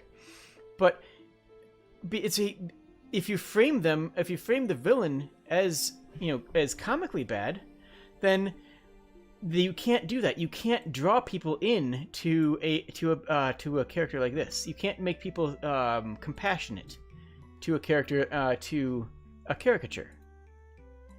Like, it's almost impossible. It's almost impossible for someone like this to to be placed on a poster. Yeah, you have to remove the cool factor. Yes. And that also is what stops the controversy. If you have somebody who has a dissenting opinion, well, they're not going Gizmo or Baron Harkonnen, since Dune is relevant right now. Like, Baron Harkonnen, I actually think is a really poorly written character, honestly. Like, Baron Harkonnen from Dune. 1 second, let me... There we go. That's a good enough picture.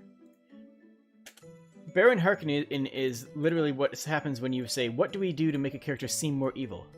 What do we do to make sure a character is as evil as possible? We'll make him fat, we'll make him, despotic and nepotic, and we'll make him a sexual pest as well. Like, they just went down the line and checked off every single mark that they could do to make sure that they came off as evil as possible in the original books, and it works. No one has ever said, "Man, Baron Harkonnen, now there's somebody who I want on my wall." Like, no, you can't do that, because if you take out the cool factor, and if you take out the Sapphire, Sapphire, how dare you? Yeah, like, no one has Baron Harkonnen on their wall, right?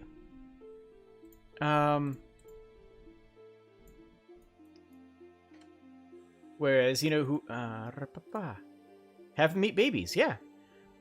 Make a flesh dragon out of baby hand. Like, make them over the top. Just take the idea and push it to an extreme.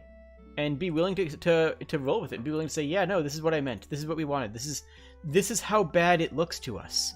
This is how bad it seems. This is how bad it actually is, okay? If you are, intentionally polluting the oceans, then that's bad, actually. But if you make it, some guy who's trying to feed their kids, and the only way they can feed their kids is if they throw bottles into a river, then yeah, you suddenly say, "Oh wow, maybe the bottles in the river by my house were thrown in by somebody who needed to feed their kids. Oh no. Well, I understand. That's okay. It's okay for there to be some bottles, because sometimes people need to feed kids, and that's the reason we have pollution." Like, you don't want that to be your accidental message. You don't want that to be the accidental message that you have behind your storyboard, right? Which is what you have in Star Wars with fascism. Like, you have with Star Wars being, being cool. Like, or with, yeah, like, I think this is actually where we might start talking about Disco Elysium, because Disco Elysium does have some situations where, like, who is the villain? Well, in a very real sense, like, everyone kind of stinks. Everyone's a bad guy. Yeah. And no one is glorified. And no one, and by not glorified, Jabba the Hutt is an example of a Star Wars character who is not glorified. Jabba the Hutt is seen as a corpulent, disgusting, consuming mafia boss, the mob leader. Literally, like the Hutts are a crime syndicate. Like in a very literal sense, that the Hutt families are that. We are supposed to be talking about the environment, but we're also talking about how to portray a bad guy in a game that does not glorify them, because that we sort of got onto that topic. So I think it's still relevant in general to the conversation. I'm following with chat. This is a chat stream, you know. I'm following off of what you guys are talking about. I'm waiting, Sapphire. I'm waiting for you to talk about it. Like, you've mentioned Animal Crossing, but not much about Animal Crossing. Like, I have played a lot of New Horizons. So I would ask Sapphire to say some words about it so we can read it. It goes to which territory you're trying to steal. Shades of Grey or Black and White both have their place. Yeah, and if you're writing Shades of Grey stories are phenomenal, and you should be writing. You know, there are lots of good Shades of Grey stories, and you should be trying to write more of them as well. Like that's a good thing to be doing. But Shades of Grey stories for something like environmentalism, or if you're trying to push a concept like that, isn't enough. It's just not enough, because you can be making a villain sympathetic. If the villain is doing something that's not meant to be seen as sympathetic, that's on you for making a sympathetic villain and lionizing them. Lionize is the opposite of vilify. Vilify, or yeah, demonize. It's demonize is to turn into a villain. Lionize is to turn into a saint. Yeah, you can accidentally lionize a villain by making them. And you guys really have to pull out the stops because it's such an important issue. I think that it's reasonable to consider that. You don't necessarily have to. There's other ways of doing it. Or just not have a villain. Like, honestly, in a lot of these situations, you might not need a proper villain.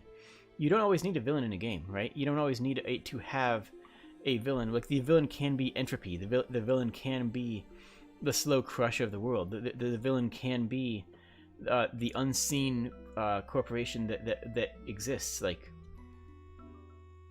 oh, that's another Outer Worlds, not Outer Wilds. Outer Worlds is another game I want to play on the channel where they don't have a proper villain, to my knowledge. It's just the quote unquote villain is the faceless mega corporation that affects everything in the world, but isn't actually a villain in a direct sense. Another example of a force of nature is your average RimWorld player. Human leather. Ew. Oh. Yeah. Oh.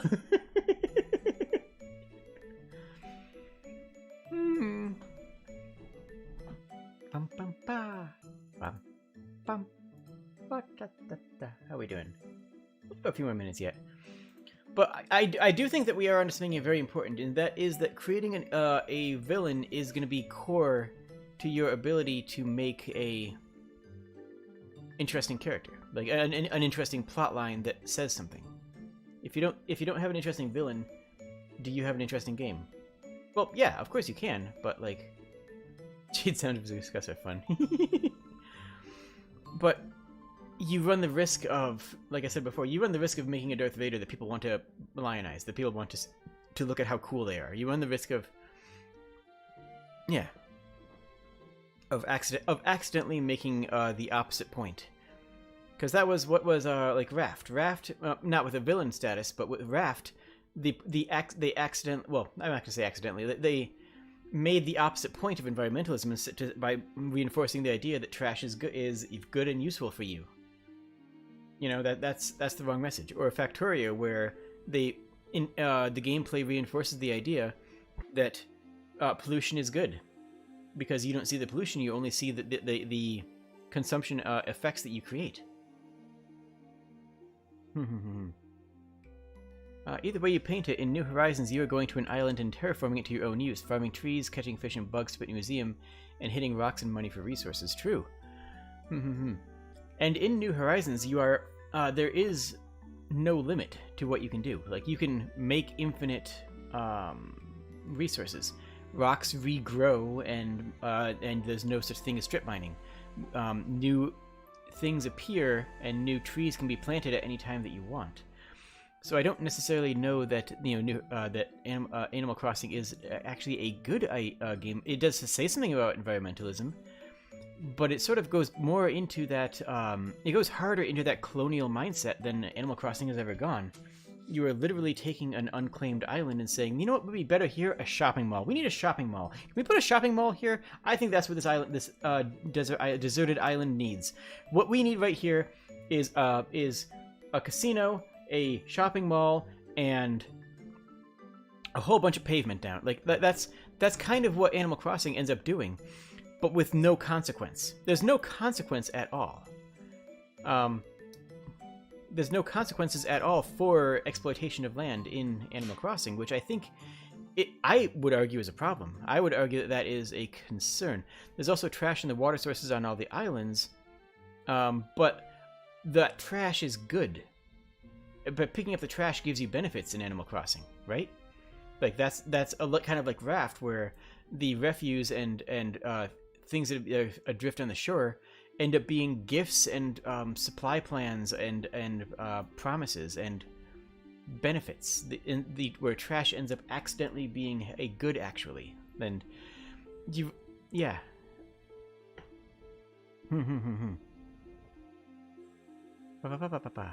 The infinite nature of the latest generation of Animal Crossing turns the resource management into a colonialist playhouse where consumption of the land is never punished and it can never be taken too far.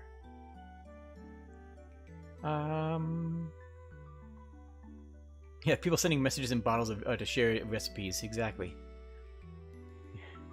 Either way you paint, just a possible alternate idea I want to throw out. In World of Horror, the enemy is time, and the world is slowly becoming corrupted by the old gods. This can be translated into the limited time we have against climate change and the encouraging destruction of the environment, and comfortable living for humans. Yeah, using entropy as a force of nature villain, I think, is a very appropriate way of handling it. I agree. I've not played that, but the enemy just being time and the slow corruption definitely would work well. And honestly, that would,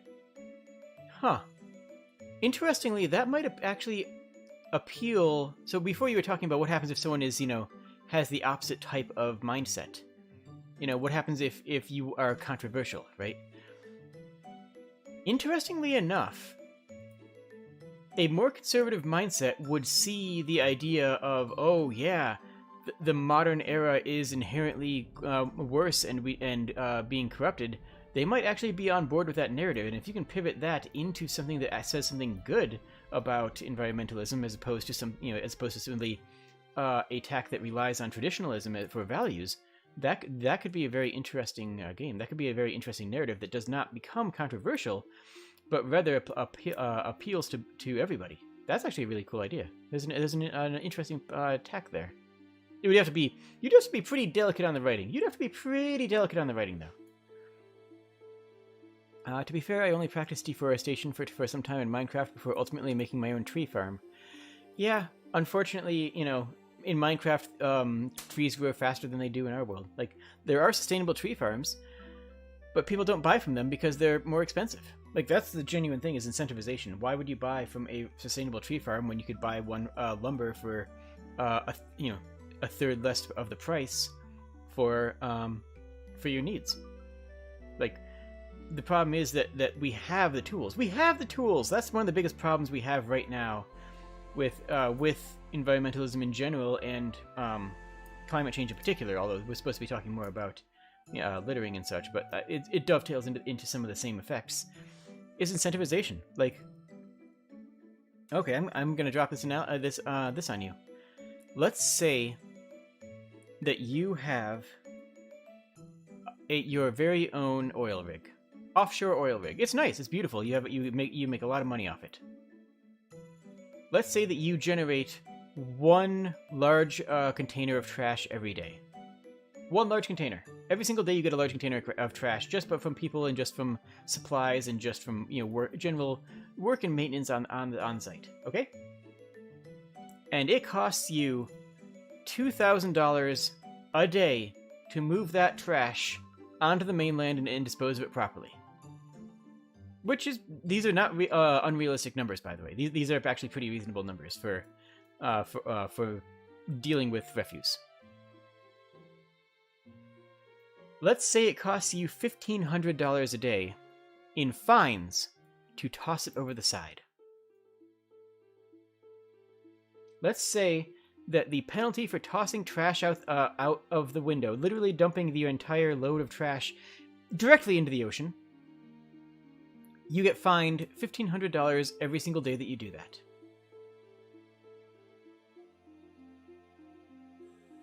You just write off the fine as a business expense. It's cheaper. It's the most cost-effective solution. You just write off the fine as a business expense and say, well, that's a better way of handling it than getting it back to the mainland and actually putting it into recycling and proper trash refuse.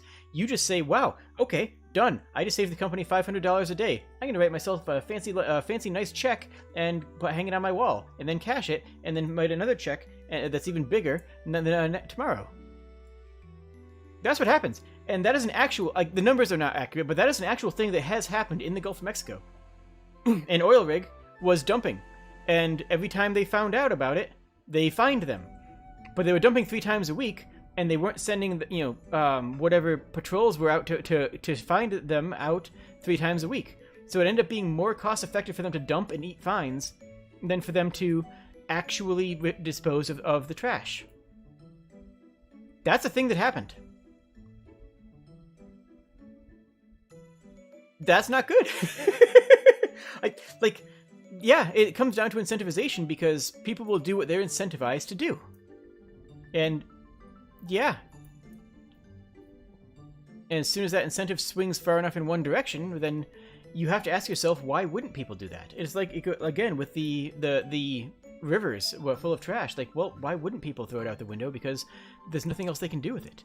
Well, why wouldn't they dump the trash off the oil rig? Because that's actually just makes good business sense for them. Well, why wouldn't people, pollute the environment?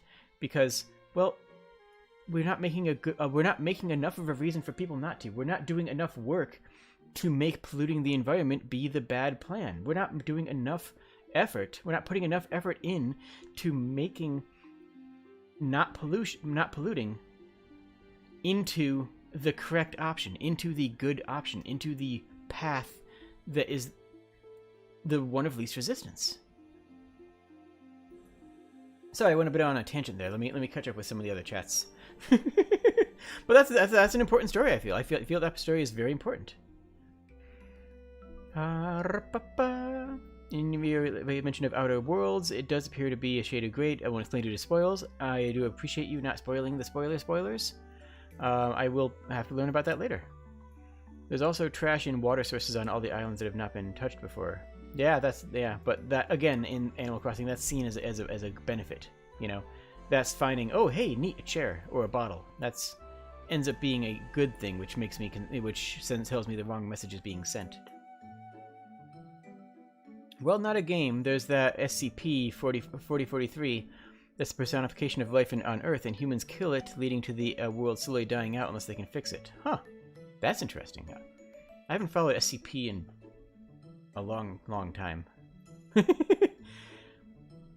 That's a great point. Make it a point that nature and human living is not separate, and point out that changes to climate change affects human comfort and safety. Yeah, we have the technology. Like, realistically, we could deal with all the trash on Earth if that's what we wanted to do. We could, if 3 governments on the planet for 1 year decided that they were going to spend their military budgets on trash cleanup, we could have the world spotless. I mean, yeah.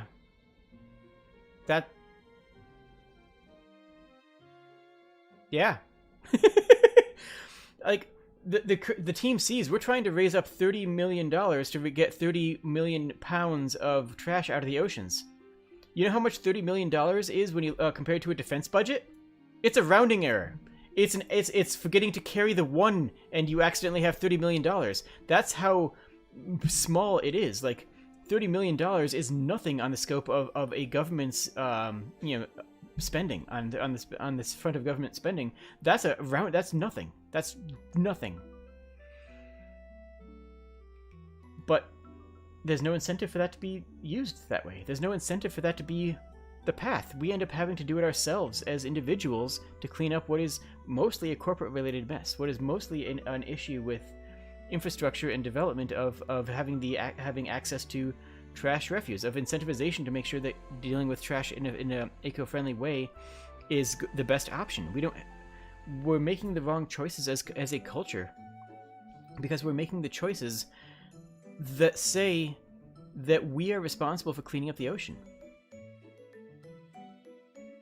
Because honestly, we, in the sense of all of the peoples in the world, are. But we, in the sense of you and I, random people, that shouldn't have to be.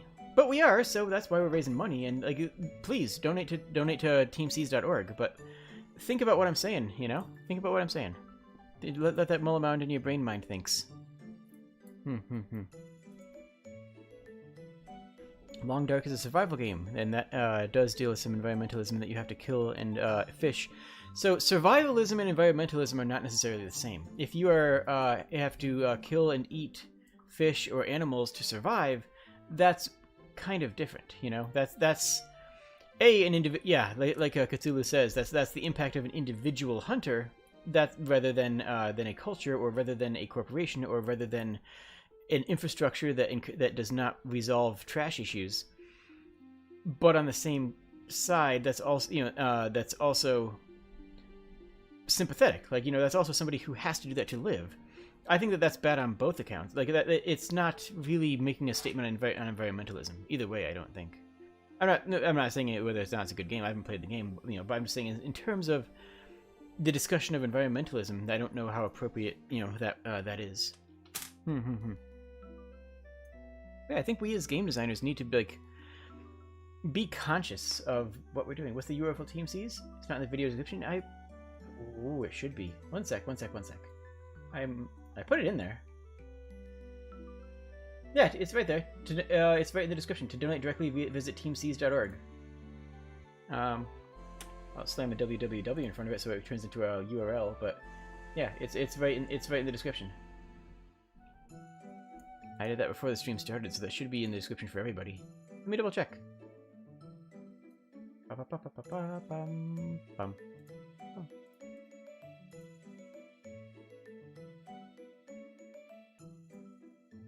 Yeah, okay, yeah, it's in there. You made me worried. Nah, it's all good.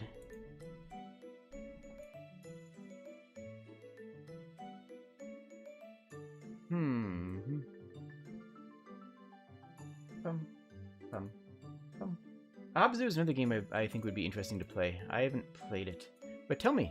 But I mean, don't just say Abzu. Tell me what about Abzu is interesting in regards to environmentalism. I know Abzu has an incredible art design. It's a stunningly gorgeous game.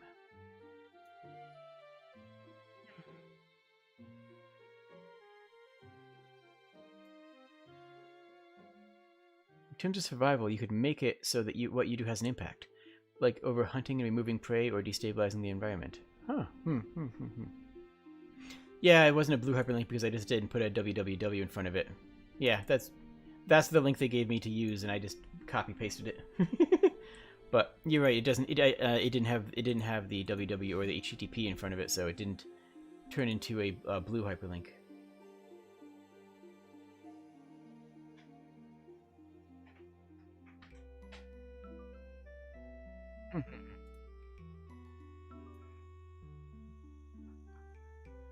We're at the 2-hour mark, and honestly, I feel like Abzu. Oh, good. Abzu, you play a character of unknown origin. You must go restore areas in which ocean life cannot exist. Oh, really? Oh, that sounds very interesting. I definitely want to play that now. What about promotion of recycling in games? would these kind of themes be beneficial for an environmental game? I think it would. Chicory does a good job of that, where you pick up litter, and you can trade litter into a recycling center for currency, and for other items, and for cosmetic upgrades. And it just sort of... the game just conditions you to say, oh, hey, there's some litter, I should pick that up. Like, that's good conditioning, right? That's what we want to be doing. That's the kind of messaging that we want to have, is to say, hey, we should be, you know, hey, that should be our natural response, to say, hey, there's some litter, let me go pick it up.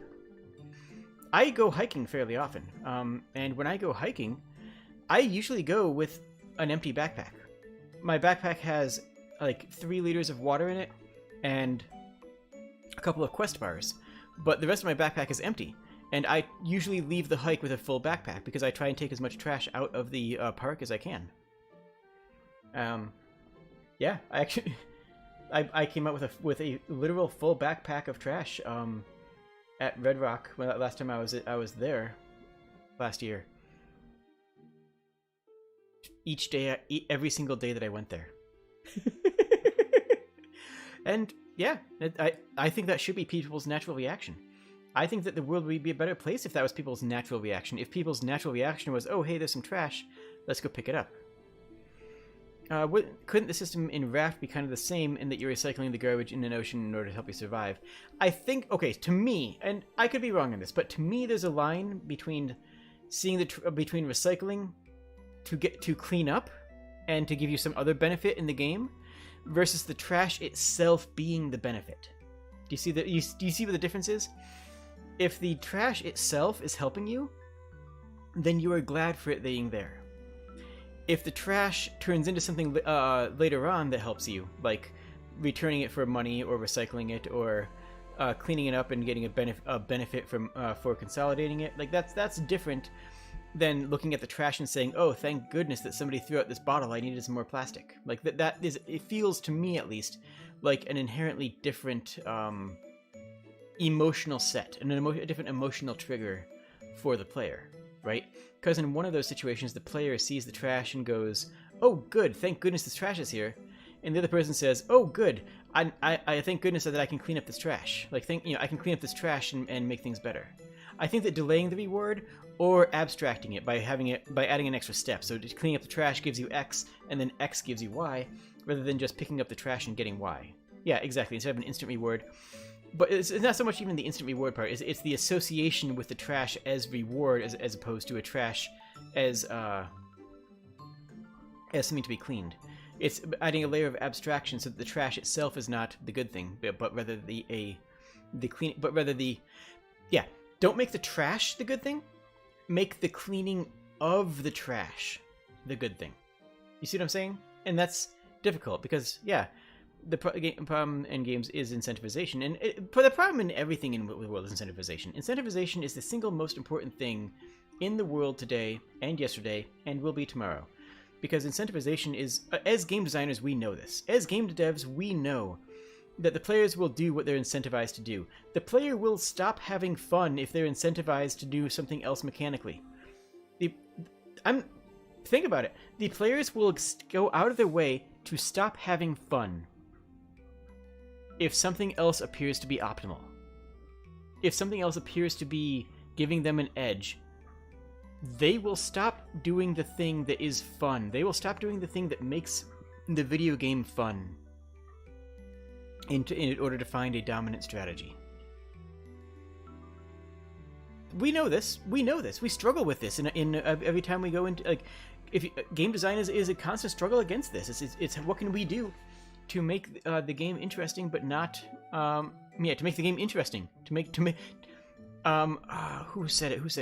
I gotta look up a quote. I know the quote by my heart, but I can't think of the name of it.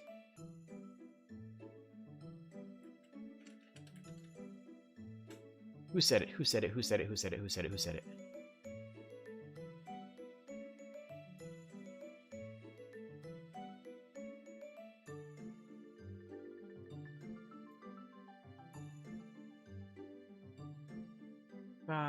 This is gonna bug me if I don't find it. But no, anyways, the quote is, given the opportunity, a player will optimize the fun out of a game. Given the opportunity, a player will optimize the fun out of a game. It was somebody on Firaxis. It was somebody on Firaxis's team who was making it, because this was in a discussion about I think it was XCOM 2, when they tried to make. There it is. Soren Johnson. Yeah, okay. It was Civilization. Okay, it was Civilization. Right. Okay.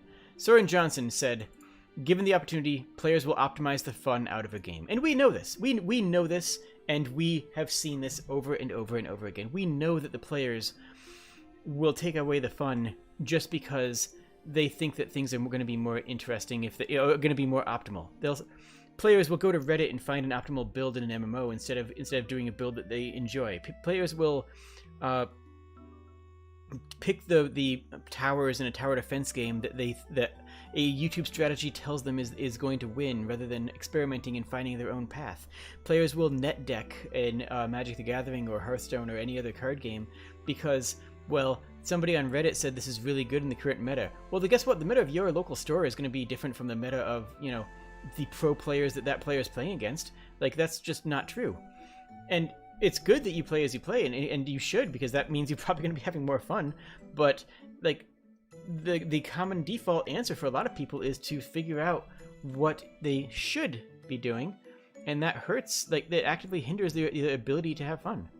You will actively hinder yourself because you're a dirty hipster. I mean, I do the same. I absolutely will sabotage myself on, to make the game harder. I mean, if you see me play games, you realize this.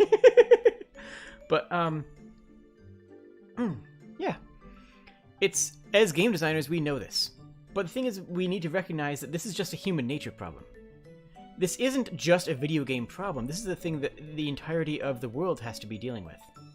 And on some level, we recognize that. On some level, we know that the way people react in a video game isn't that different from how they would react unchecked, in a world that offered the same incentivizations. Now, fortunately, many of those incentivizations that we have in the real world don't end up being as catastrophic as the effects of, in a video game. But the end of the day, incentivization is what makes change, because people will do what they're incentivized to do. Corporations will do it every single time. People will do what they're incentivized to do, but they will also be tempered by social expectations and wanting to help other people. And cultures will do what they're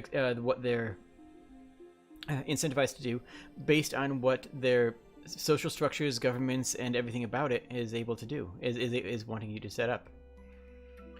Journey, you are walking through a world that has lost its people due to their own folly and the overuse of their technology. Everywhere you look is a wasteland with little to no life. I did play Journey a very long time ago. It's a fantastic example of writing. Like, the writing in Journey, it's literally Joseph Campbell's The Hero's Journey. If you haven't read Joseph Campbell, go read it. Okay, anybody who's going into professional game design, please do study on writing. Read various analyses and studies on the hero of a Thousand Faces, and also go into cinema studies. Real talk. If you don't realize already how much cinema studies and video game design overlap, then you will be shocked to realize it, because a lot of what we do is the same core as film studies. Film studies take the idea of, hey, we need to instill an emotion in the audience. Well, guess what we're doing as game designers? We're trying to instill emotions into the player, right? We're trying to instill emotions and feelings of accomplishment and pride, as well as the emotions of joy and trying to present characters with a wide gamut of emotions. You'd be shocked, if you don't realize it already, how much video game design and writing and film theory overlap. It's very, very thick.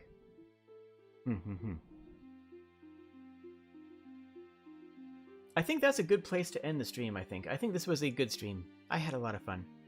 I'll probably take some of these conversations we had and split them off into separate little videos, but those will be uploaded videos as opposed to streams. If I have time. I don't have time. But I'm going to try anyways, because it's an important thing, and I think that would be a good... I think that would be a good thing to just yell about. Thank you everybody who came. You glad you stumbled into me? Aww. A game is as much as a story as its design. Yes and yes, but I would argue that you are correct, but you're a little bit on a slightly. You're on the right path, but I think there's even a more right path you can say, and that would be that this game's story is its design. If a game, as long as you're not being struck up the side of the head with ludonarrative dissonance, there is a lot of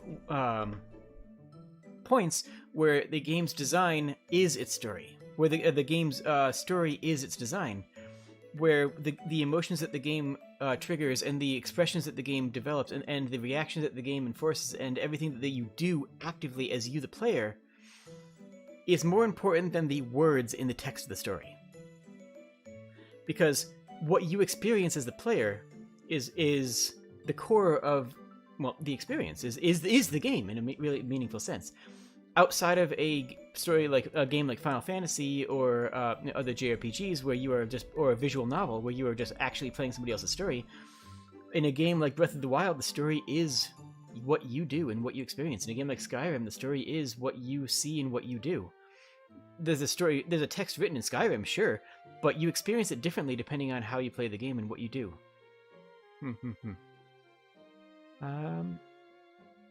Let's see here.